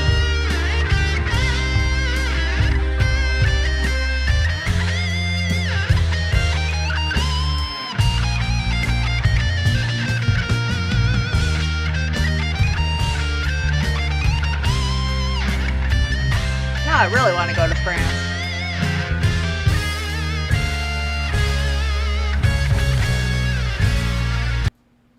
I'm going to pause it, and then we're going to come back and do the other half, okay? Because I don't want him to take this down. It's too good. So, well, that's why I had you put us on screen, because I was worried it was going to take us down. But yeah, I'm obsessed with going to France lately. Yeah, my whole house is decked out in Eiffel Towers. Like, it's just nice that they can still do that over there. And of course, YouTube's screwing us up. But I'll play the second half of it. YouTube is really spanking us tonight. Yeah, really beating the shit out of us. Anyway, we have. This is what's for closers. No, they won't. They won't for the closers. This right here is she's a tech. She's in the medical industry. Give this a listen, Shanda. I'm a respiratory therapist, okay? I take travel contracts for work right now, and I do that because it's twice the money. For 3 months out of this year, I did home care. I made $32 an hour. I worked 40 hours a week, at least 40 hours a week, okay? My biweekly take home after taxes, retirement, and health insurance for me and my 3-year-old daughter, my biweekly take home was right around $1,600. Okay, multiply that by 2, gets you through a month, $3,200 a month take home, right? Sounds like good money, doesn't it? Should be good money, $32 an hour, right? $3,200 a month to live on. Anybody should be able to live on that, right? Right. That's what I thought too. Okay. So my rent was $1,400 a month. Now, mind you, that's decent. That is below the national average. Okay. That is rent $1,400 a month. Yeah. Gas and electric, they'd wax and wane. You know, electric's higher in the summer, gas is higher in the winter. But between the two of them, they averaged around $300 for the two of them. Okay. So we're at $1,700 a month. Full time Monday through Friday childcare for my 3-year-old. $1,100 a month. I'm now at $2,800 of my $32. I have $400 left to put gas in my car, groceries on the table, toiletries, you know, shampoo, conditioner, toilet paper, laundry detergent, any copays if we decide to go to the doctor's office. You're doing better than most, honey. Fuck a car payment. You might as well drive a paid off car. Mind you, I don't. I have a car payment, okay? Car insurance. All of that is supposed to be covered by $400 a month. If I sat down with somebody, I'm from Michigan, if I sat down with somebody from Michigan Works and they put together my expenses and they put together what I make, I would qualify for SNAP benefits. And I would need them in order to keep me and my daughter afloat with me working full time, making $32 an hour. TikTok, man. What is not clicking, guys? Oh, get a job. Oh, the few bad ones are ruining it for all the good. I don't care how many people are abusing the system. You cannot shut the whole system down and just say, oh, well, sorry. 2 Joe Schmoes from bumfuck nowhere don't want to get a job. So since we decided they qualify and they've been abusing the system, like, revamp the qualification system then. Revamp the system. Yeah. So I don't know what else to say. Yeah, that's most Americans are this way. What are the first things that you let go? Your car insurance, you know, you don't buy yourself new clothes for fucking years. Like, you know. Yeah, it's a mess. AI and automation could eliminate nearly 100 million jobs in the U.S. over the next decade. They're already starting to eliminate jobs, guys. So I don't know what the answer is. Do you, Shanda? Do you know what the answer is? It's happening. It's coming. The new paradigm is here. We're just all waiting with bated breaths or our breaths held to see what it's going to be. Yeah. How are we going to be expected to live? We're not. They have to get rid of a huge fucking mass of us. And so then they're going to play the next card. You know, we had the COVID card, and they're just going to keep fucking playing shit on us till they wheedle us down. Yeah. I don't know what to say. You brought this one with Luigi, right? Just an update on Luigi Mangione. Still hasn't received a laptop to review the over 7 terabytes discovery ahead of his next state hearing on December 1st. So we're less than 2.5 weeks away, and you know how big a terabyte is, Oz. Like you could download half your computer onto a terabyte. Been doing this show for 4 years, and I don't have anything close to a full terabyte of shows. He's got 7 terabytes of discovery, and we know this guy's a patsy. We know that the shit was planted. They are just going to railroad him out. So me, if I had a badge for every time for every medical adventure I survived, and that is so true for me. Fuck, I survived some crazy ones this week. I'll tell you what, after having the blood transfusion, I can tell you why the elite want fresh blood, because you feel fucking great once you get a bag of blood. But they're drinking it. Well, they're getting transfusions too, but you feel fucking amazing when you get a good, boost of some blood. So guess what? Russia announces cancer vaccines ready to be provided free of charge to patients worldwide. Yeah, it doesn't matter where you live. You too can get the cancer vaccine from Russia. Yeah. The only problem with that now, I already had it, and sadly it didn't work on me. It didn't work. What do we got here? Aldi wants you to eat the bugs, considering selling insects as affordable protein option. Yummy. So we need to grow insects now. Okay. All right. Well, we've been saying you eat the bugs, right? Let me go back here. All right. This is a video. Here we go. Yeah, I don't remember what this is. Check this out really quick for me. I just noticed that everything at the store has to have some sort of sale tag. Like, almost every style of item has a tag. Why do you think that is? It's interesting. All of a sudden now, every single chip that's been expensive for the last couple of months, last year, has gone down in price. Canned food items. I mean, my son wanted me to get him ramen. You know how much it is? 9 cents. You tell me why everything is on sale. Planning for something? Just testing. Going down a completely different aisle. Chips, tuna, soups, cookies. Does anybody have a reason why? Leave it in the comments. I know why. Explain this one to me. They're closing the store, guy. That's what they're doing. They're liquidating their inventory, because every other damn store I go into, I've gone to 4 different stores throughout the have them. We have 2 stores left where I live. Yeah, they're up. Everything's up. Prices are up. I don't care what they say. And speaking of that, Wendy's is going to close how many stores? While opening 101, they're going to close 300 more stores. So fast food's dead. Shit. Can you afford a hamburger and fries and a Coke now? Dude, have you been by Wendy's for a burger? No, I haven't. We haven't. And fries, just regular fucking burger fry. It's $40. It's $20 per person. Basically. Yeah. Well, why would you do that when that would be a sack of groceries with one hand? Well, yeah, not really a sack of groceries, because I'll tell you what, I went grocery shopping the other day and I spent $300 and I had 3 bags. I was like, well, they're not the only ones that are closing, but there are a lot of fast food. They're like wastelands. They're, and the quality of the food's gone down because they're cutting corners. And I won't. Well, we haven't done fast food. Yeah, I won't even support companies like McDonald's or Starbucks or any of them, because they're knee deep in Israel. They're feeding the IDF. Oh yeah. Is this a funny? This is a funny. I brought it to funny. Okay, here you go. Welcome back to Wendy's. Fresh, never frozen. Well, mostly. You're gonna love what's inside this one. We fry everything in our special blend of seed oils and preservatives. Keeps it crunchy, even after it dies. We say it's never frozen, but you didn't think we really meant that, right? It's just marketing. Oh, this one's loaded with corn syrup, red 40, and phosphoric acid. Don't worry, it's FDA approved. Every bite is a mystery. Beef, soy, or something else? It's all part of the flavor adventure.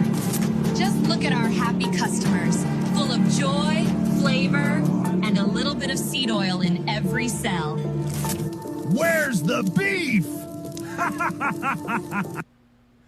You know, that's a big point because it's the seed oils they're finding out, and the mono starches that they've been screwing with. That's killing us and making us, sick. I can't even tell you the last time I went out and ate at a fast food joint. It's been 5 years for us. We haven't, ever since the pandemic. Oh, there's been sometimes like during treatment where I've had no choice. We're hungry and Verizon's about to cut 15,000 jobs, and that goes along with, all these other places, Amazon and T-Mobile. If you think there's companies not cutting jobs, I got news for you. This is just the beginning. Oh, but they want to give you a free phone so you'll get on the 5G network. Oh, I saw that. Yeah, free phones. Yeah, T-Mobile. Yeah, free phones. Nothing's for free, people. Don't fall for it because it's Christmas time and they're doing all their phone specials, right? You can get 5 lines and 5 free phones. This is not as recent as they might say. Some of them are, but UPS has been laying off for the last 2 years. 48,000 employees. Amazon up to 30,000. That's pretty recent. Intel 24,000. Nestle 16,000. Can't tell you how much I hate Nestle.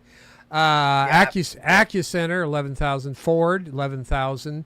Novo Nordisk 9,000. Microsoft 7,000. PwC 5,000. Paramount 2,000 because they've got bought by Ellison. Salesforce 4,000. That should start with Barry Weiss. I don't think Target's long for this country. They're 1,800. They're actually owned by a corporation called Dayton Hudson. Yeah. They're actually huge, but Target's never been very good as far as I'm concerned, stocking or anything. Kroger, 1,000 employees. Applied Materials, 1,400. Meta, 600 employees. Meta. This is just a fraction of what's coming down the pipe. I will say it again. Between Black Friday and fourth quarter 2025, this is all going to accelerate. The economy is going to be crashing so fast, your head's going to spin. But we're going to have the best Christmas retail season we've ever seen. Well, let's hear from your epic economist guy. I know we can see his face now. I love it. Everything kind of comes together. You have people not getting paid because of government shutdowns, foreclosures are going up, auto repossessions are going up, credit cards, student loans, people are missing payments. And the thing is, if you can't pay your rent for even 1 month, that eviction process can start pretty quickly. There's no grace period. So people are thinking, well, what about buying a home? I'm an American citizen who did everything right. Got a full ride to college. In fact, college actually paid me to go to college. I have a job that I love that pays well, and I can't afford to live here. So if you think that we're being dumb or lazy or just not quite smart enough to make it by, fuck you. It's hard out here, and it's not because we're not trying. It's not because we didn't do everything right the first time around. What do you go to college for anymore? There's no jobs available. Yeah, there's no jobs. Exactly. Better learn a skill. Better learn a trade, But good news, Trump realizes that there's a problem, and he is introducing a 50-year mortgage. So banks are now requiring your grandkids to co-sign your 50-year mortgage. That's Gonna not go going to get work one of out these so 50-year mortgages. No, I shit. Whatever. How the Bill stole Christmas. We're heading into the Christmas season, and our next show is going to be themed for the holiday, which we're not really going to be celebrating anything, but it'll be colorful. What is this? Who is this? Now, this one just pissed me off. When times get tough, right, you're supposed to be able to look towards the churches for help, the food bank lines. And this woman simply parked in their parking lot to sleep in her car, and this is how she's treated. Now, I have encountered many churches like this, and it's sad and just gross. I just want to park my car and sleep. I'm not bothering anybody by being here. I don't cause any trouble. All I do is park my car here and sleep. That's it. I don't know where else to go. So what do you think you're going to accomplish by this man? Because it's not going to make you look good. I suggest both of you open the Bible and see Look what it says about homeless people and poor people and what you're supposed to do. Because it's not this. It's not this, and you know it. But I expect nothing from the church. I hope you're not turning that off. Record it all. Put it on Facebook. It's not going to make you look the way you think it is. It's not. It isn't. You don't have to call the police. But you would. You would, because that's what kind of people you are in this church. I'm going to put this on the internet, and a lot of people are going to see it, and you're going to be really embarrassed. They should be ashamed. You know, as I go to this big Christmas house thing every year, I take the grandkids to it. I've done it for 25 years in my community. And yes, they do an amazing job of letting the kids get gifts for their parents, and you can get gifts for your kids. But they're the type of church, they want you to come in and they want to feed you and give you a few gifts. But they do not want you to come attend their services. Let me tell you, they don't want you to be any part of their cliquey little church. They just want to look at what we've done and, you know, go on your way. That's the type of churches. Sounds like a politician virtue signaling. Yeah, it's exactly. Pretty scary when Walmart still lets you park in their parking lot all night. Some of them not. Yeah, so you brought this, and I was going to cash in all my pennies I've been saving, and Joey says, no, maybe you should hold on to them. No, don't do it. So, yeah, you brought this. The U.S. penny has minted its last penny has been minted. So keep your pennies. They're gone. No more will be minted. The new ones haven't been copper for a number of years now. No, they're plastic, aren't they? That's zirconian or something. Some kind of weird ass plastic metal. You brought a Billy Gates here. What's Billy up to? Billy has had a 180 when it comes to climate change. So how does a guy blocking the sun cover organic fruit in film, insert fake meat into the supply chain, and openly discuss the depopulation without being called a supervillain? Yeah, he decided this week that climate change is no longer a thing, even though, you know, he's made a ton of money off of it over the last 20 years, and he's done a 180. Yeah, he'll keep talking about it. The nuance of climate change needs a good conversation with people that know what they're talking about. I'm just going to touch on this real quick.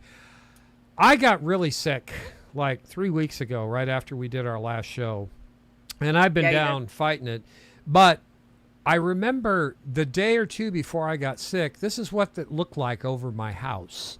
And you can't tell me that these geoengineering, whether it's aluminum oxide they're spraying here, isn't fucking up the people who are living underneath this shit. It's the strontium. It's the barium. There's so much bad stuff in it. Yeah. And don't tell me that when the government was shut down, they weren't spraying, because bullshit, they sprayed the shit out of us. They did. And did you bring this Jack's page? Jax. I always bring me a Jax page.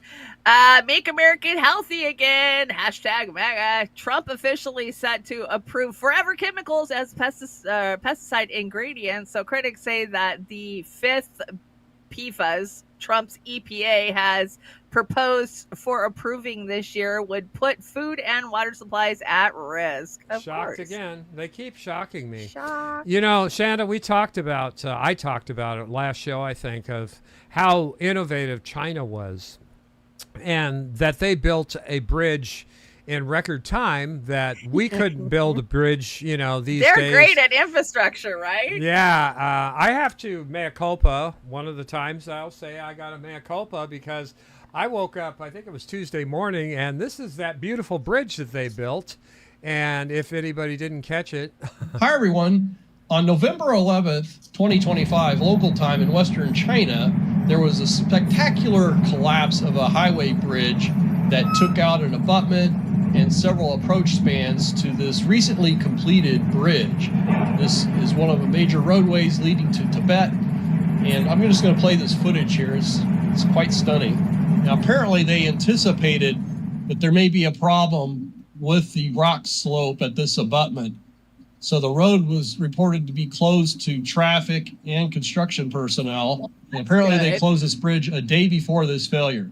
And I've got several different camera angles I'm going to show you here. It looks like they were prepared for this potential disaster, although the available evidence to me indicates that this was a design failure.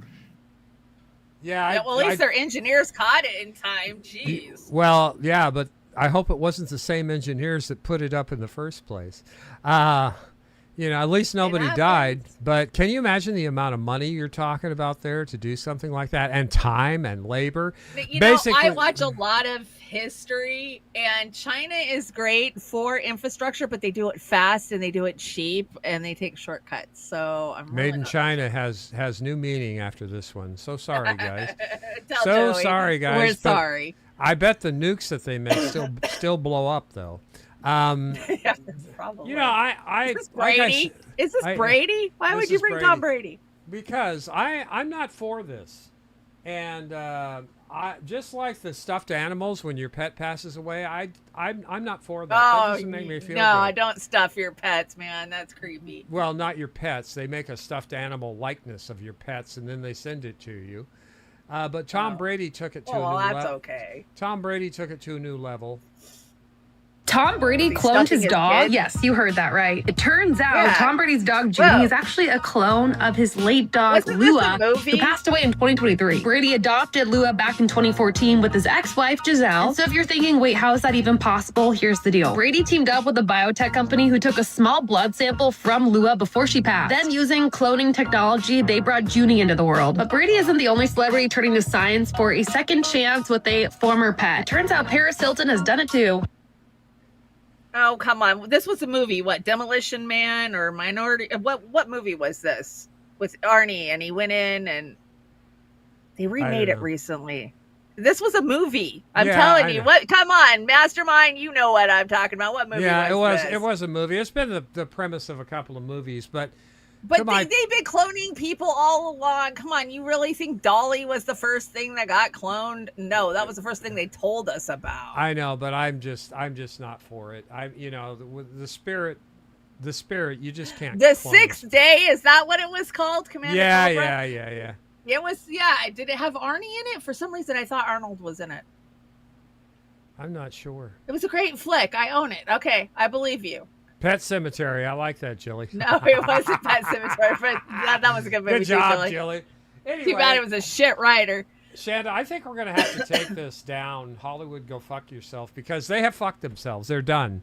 They have fucked themselves. Yeah, talk about being clairvoyant. We called this. We've had Hollywood go fuck yourself ever since we started the show, and they finally have. They fucked themselves with the help of Gavin Newsom. Fucked themselves. So the blame can be placed on everybody: the studios, the writers, the actors.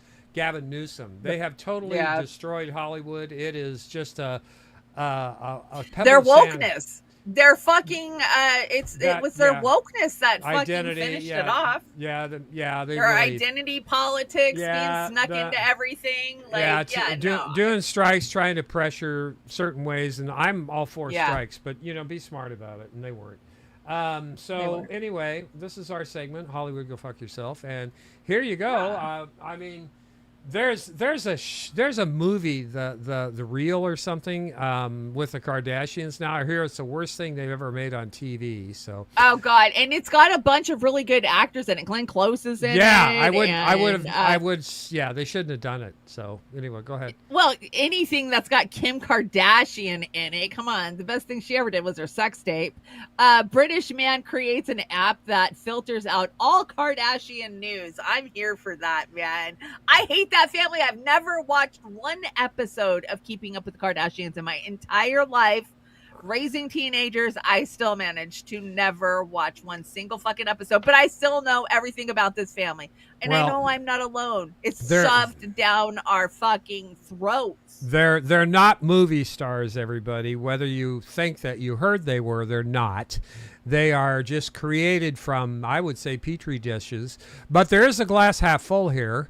Chinese scientists are developing a drug that could potentially extend human life 150 years. So I'm saying the Kardashians are going to be the first ones to get that drug. Well, did you see Kris Jenner's fucking birthday party at Bezos' house this week? She looked like she was fucking sweet 16. She's turned 70. She had her facelift that made her, I don't know where these new facelifts are coming from, these $1 million facelifts.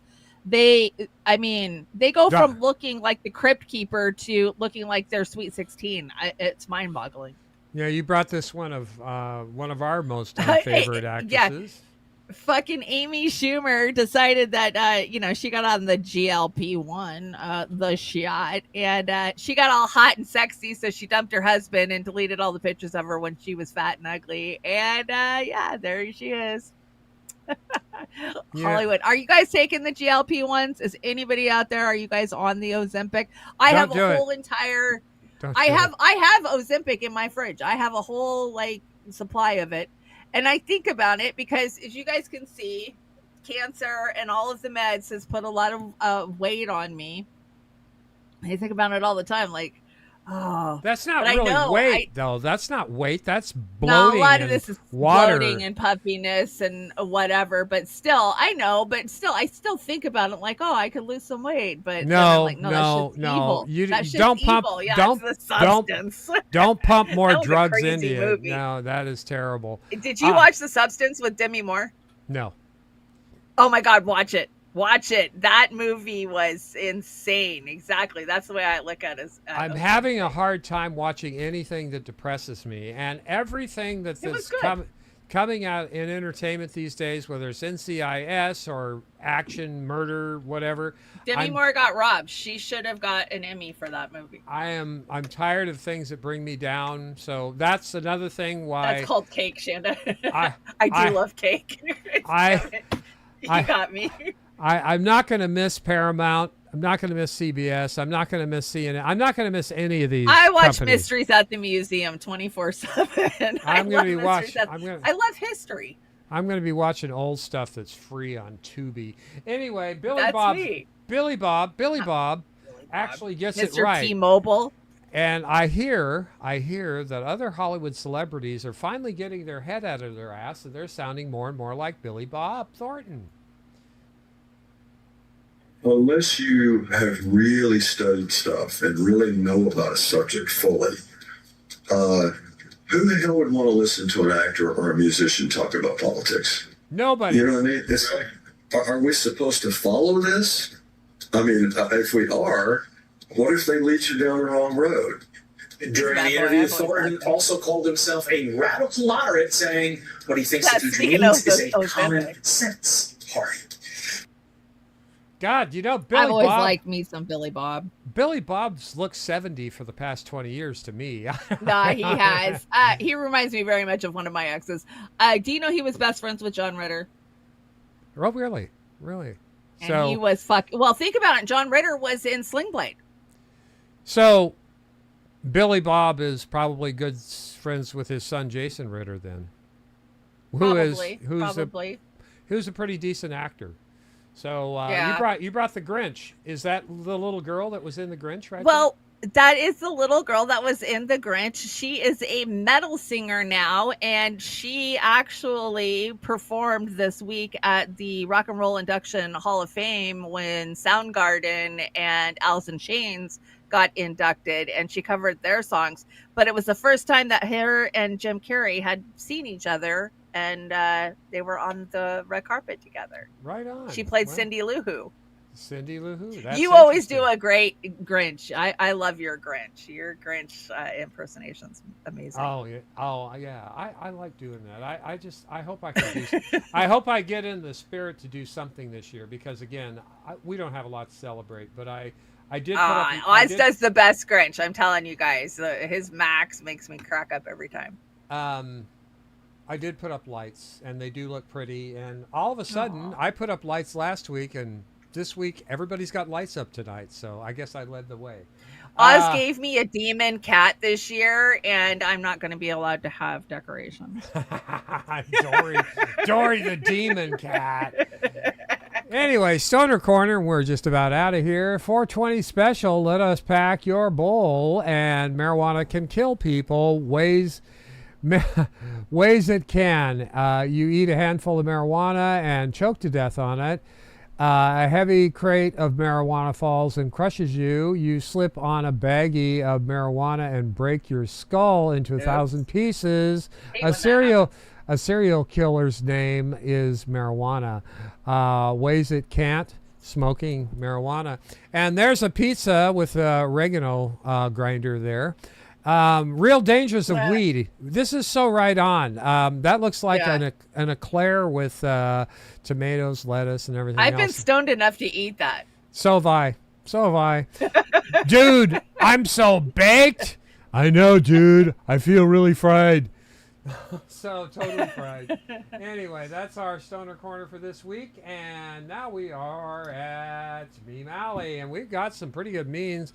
I push a lot of these memes. What's going on there? I check them with Shanda beforehand, and she kind of gives me a thumbs up or a thumbs down. And Shanda, giggling, doesn't answer my question when I send you these memes. So you're gonna have to say yes or no, because some of them are a little bit too dicey for me.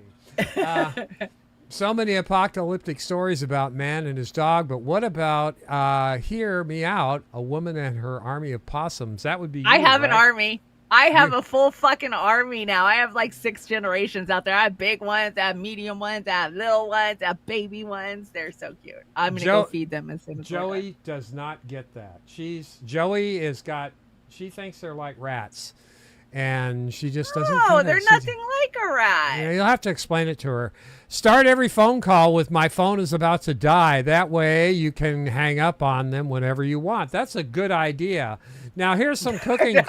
Here's some cooking suggestions for Thanksgiving. If you want your bird to be the main focus on Thanksgiving, cook the neck and the gizzards like this. And if your mama, auntie, grandma, if you're, I never thought about that, but that isn't a bad idea. If your mama, auntie, grandma, etc., ever smoked cigarettes back in the day, she had one of these. And can you attest to having one of those? Yeah. My aunties did. All of my aunties had those. Bring me my coin purse. And here we have when your home improvement project doesn't turn out as planned. And I actually, I've had a few houses where they do look like nipples on the ceiling. Me too. Me and my friends attempting to manifest affordable groceries. No shit. That is too true. It's so scary. And Star Trek had an episode of the Doomsday Machine with William Wyndham, and I think it was one of the best original Star Trek episodes ever.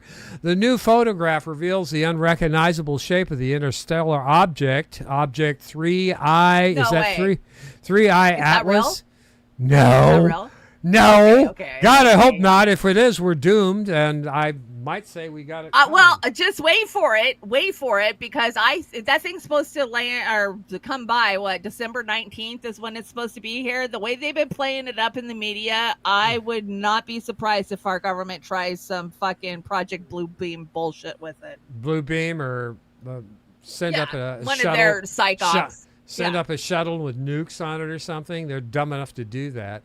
Remember, no one is perfect. Everyone has a crack. Everyone's ass has a crack in it. Funny how the people telling us to work until 70 never lifted anything heavier than a pin. And ladies and gentlemen, I give you Ben Shapiro's philosophy right there. And he doesn't want us to ever retire. Ben Shapiro is not only an idiot, a con man, and a grifter, but one of the worst human beings on the planet as far as I'm concerned. I'm getting stronger with age. I can now lift $100 worth of groceries with one hand. When they call you into work on your day off and the bat signal gotta fuck you, I've cooked for people I should have poisoned. So yes, I do have self-control, and that would be me. Amen. Now we've got Remember When, and we're about out of there. It's been a fun show, and I don't want to get us held up and taken down. I'm running out of time.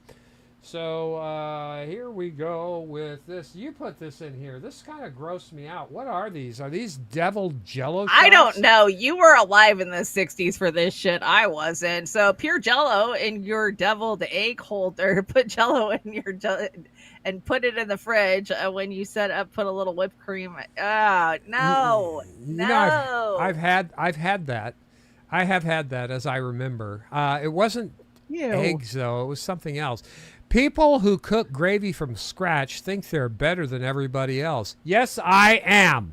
Yes, I do think I'm better because I can make gravy, man. I've lived in the South. I know how to make a good gravy. My mom was born and raised in Arkansas, and that's the first thing they make the best, greasiest damn gravy that you ever had. You gotta have grease, man. You gotta have grease and butter in there. You know, honestly, on that note, when I cook here, you've seen our kitchen. You know, it's very efficient the way it's set up. It's like a horseshoe in there. And I made something I made dinner the other day, and it was really good. I can't even remember what it was because I've been cooking a little bit more. I think you sent me a picture of it, but it looked good. Whatever. I haven't been spending a lot of time. A lot less time on the web. I've unplugged. Good. Per se. It's good for you, and it's getting good for away all from of the you. computer more. Unplug. Plus, I can't sit in the chair. But to my point, Joey comes in the kitchen. She goes, "This is a crime scene. This isn't cooking." And I said, "Joey, I got to use that, you know, because it is a crime scene." My mom, the greatest cook in the world, but Jesus Christ, if you had to come in behind her and clean up, you want to kill yourself. I mean, there's grease on the walls and the ceiling, and pots and pans filled up the dishes and everything else. It's just a nightmare. But the food was fantastic. 1985 to 1995, we grew up with scratch CDs, tangled cassette tapes, untangled hearts. We didn't chase followers. Sorry, can't read. No. We chased sunsets, ice cream trucks, and our friends down the block. That's what we did. That's right. So, you know, back then. And bags of weed. And if you've never seen American Pop, it's worth watching. Just look it up. It is fantastic. It's got some of the best music in it. I know I did an intro of heavy metal, but this was my favorite, American Pop. It was great. Let me see, where the hell am I here? I promise we're out of here. Yeah, there we are. Mother-in-Law. Did you ever watch The Mothers-in-Law? I don't think so. Eve Arden and I can't remember, Kate. Before my time. And, of course, Marcus Welby, MD, Robert Young, James Brolin. You know, people are saying, what was the most trusted TV doctor ever? It was Marcus Welby, I have to say. It was Quincy. I'm sorry. It will Quincy was great, but Marcus Welby was my time. And James Brolin Quincy will figure out why you died. Yeah, well, that's after the fact. The first bottle of Coca-Cola from 1894 contained at least 3.5 grams of cocaine. No wonder it got addicted. Those were the explains days. Why our parents... this is the best part, though. It explains why our parents and grandparents could walk to and from school uphill both ways in the snow barefoot. Yeah, that's how it worked. Now, Shanda, that's true. you know what this thing is? This little cork thing here is with the thing on it. A butt plug? I'm could be. Lets the farts so freely. I am positive. I'm positive you will not know what this is. If you really know, then you must be old. Well, I'm pretty damn old, everybody, because I am going to cheat the chat and tell you what that's for. You put that into a bottle of water and vinegar, and you shook it on your shirts and your clothing when you ironed them. Okay, that makes sense. It's a shaker. Okay. It's a shaker. Okay. It's a shaker. It's a shaker for iron, because we used to use stopper, vinegar. Yeah, we used to use vinegar. So that's what that is. And one of the best-selling toys ever, not too long ago, was a Speaking of toys. Big Wheel. Speaking of toys, Big Wheels. And then when I was a kid, this is how we made a playlist. No shit. And yes, I am that old, and the paper was so shitty you couldn't even write on it because it would tear. It had those lines on it. That's when I was learning how to write, cursive writing. Well, they don't teach cursive writing to the kids anymore. They I gave know. that up years ago. I was born. I could write cursive before I even got into second grade. The teacher had me on the chalkboard doing cursive because she was so impressed with my writing. I don't know if it's a left, right, or brain damage thing all over. Anyway, we've got Nielsen ratings once again. The Beverly Hillbillies in 1962 knocked it out of the park with Lucille Ball Show. Ben Casey, Bonanza. Red Skelton should have been up at the top for me. Oh, Bonanza. Candid Camera, The Danny Thomas Show, Great Man, Andy Griffith, Dr. Kildare, rest in peace, Richard Chamberlain, and The Dick Van Dyke Show. So, yeah, those were great ones back then. So I got to tell you, I figured out who the Zodiac Killer is. There's a good special out there, and he looked just like Haas from Bonanza. Oh, he did. He did look like Haas. Yep. Well, that's the show, everybody. Sorry I didn't get to finish the Queen cover, but it's really good if you run across it. These days, I get most of my exercise from shaking my head in disbelief, and that's not about Shama Sawant. I appreciate what she's trying to do, but you want to speak to this a little bit? Yeah, no. If you're in District 9, support Shama. She's going up against one of the worst damn Democrats in Washington State. He is owned lock, stock, and barrel by the military-industrial complex. Yeah. Adam Smith, and I believe him to be one of the biggest scumbags in Washington State. But we've got lots of scumbags in Washington State, and all of them are doing it.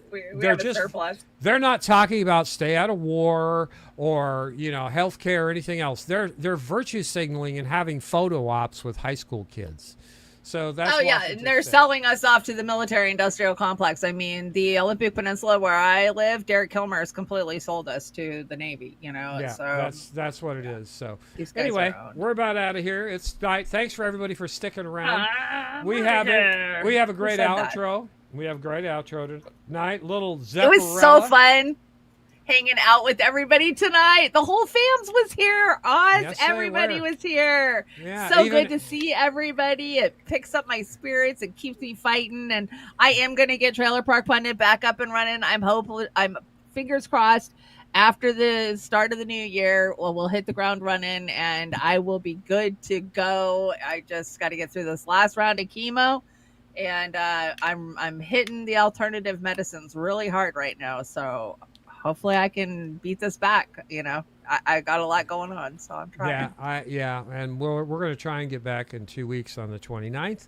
I want you to just go at your pace. I mean, I have my pace, but you've been so sick lately. I want you to get some much needed rest and help before. Yeah, my doctor and I are going to have a meeting of the minds on this Thursday. We're going to find out one way or another whether he has to open me up with a pair of pliers and a chisel.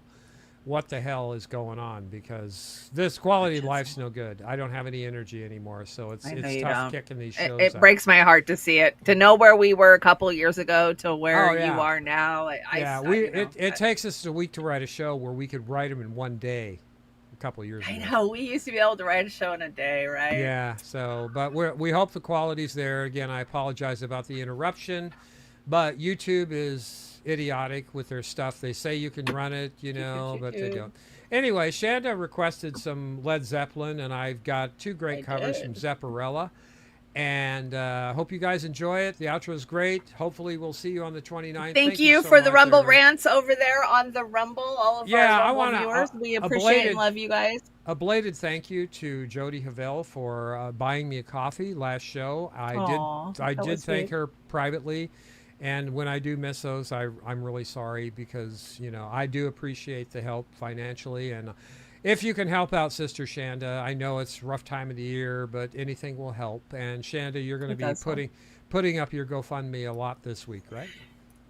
I only push it really when I really need help. And, so I got your my food meds. money on your thanks to Sister Fee and Brother Pasta, I got my meds upped and I'm on a good dose of the ivermectin and the fenbendazole now, so I haven't needed help with the meds, but when I do, I will put it out there.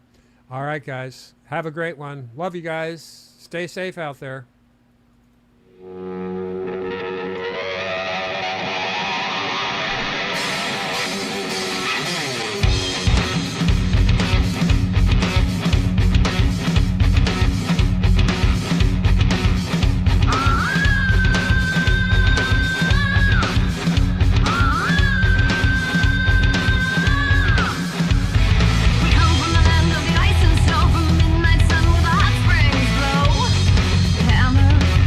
God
shivering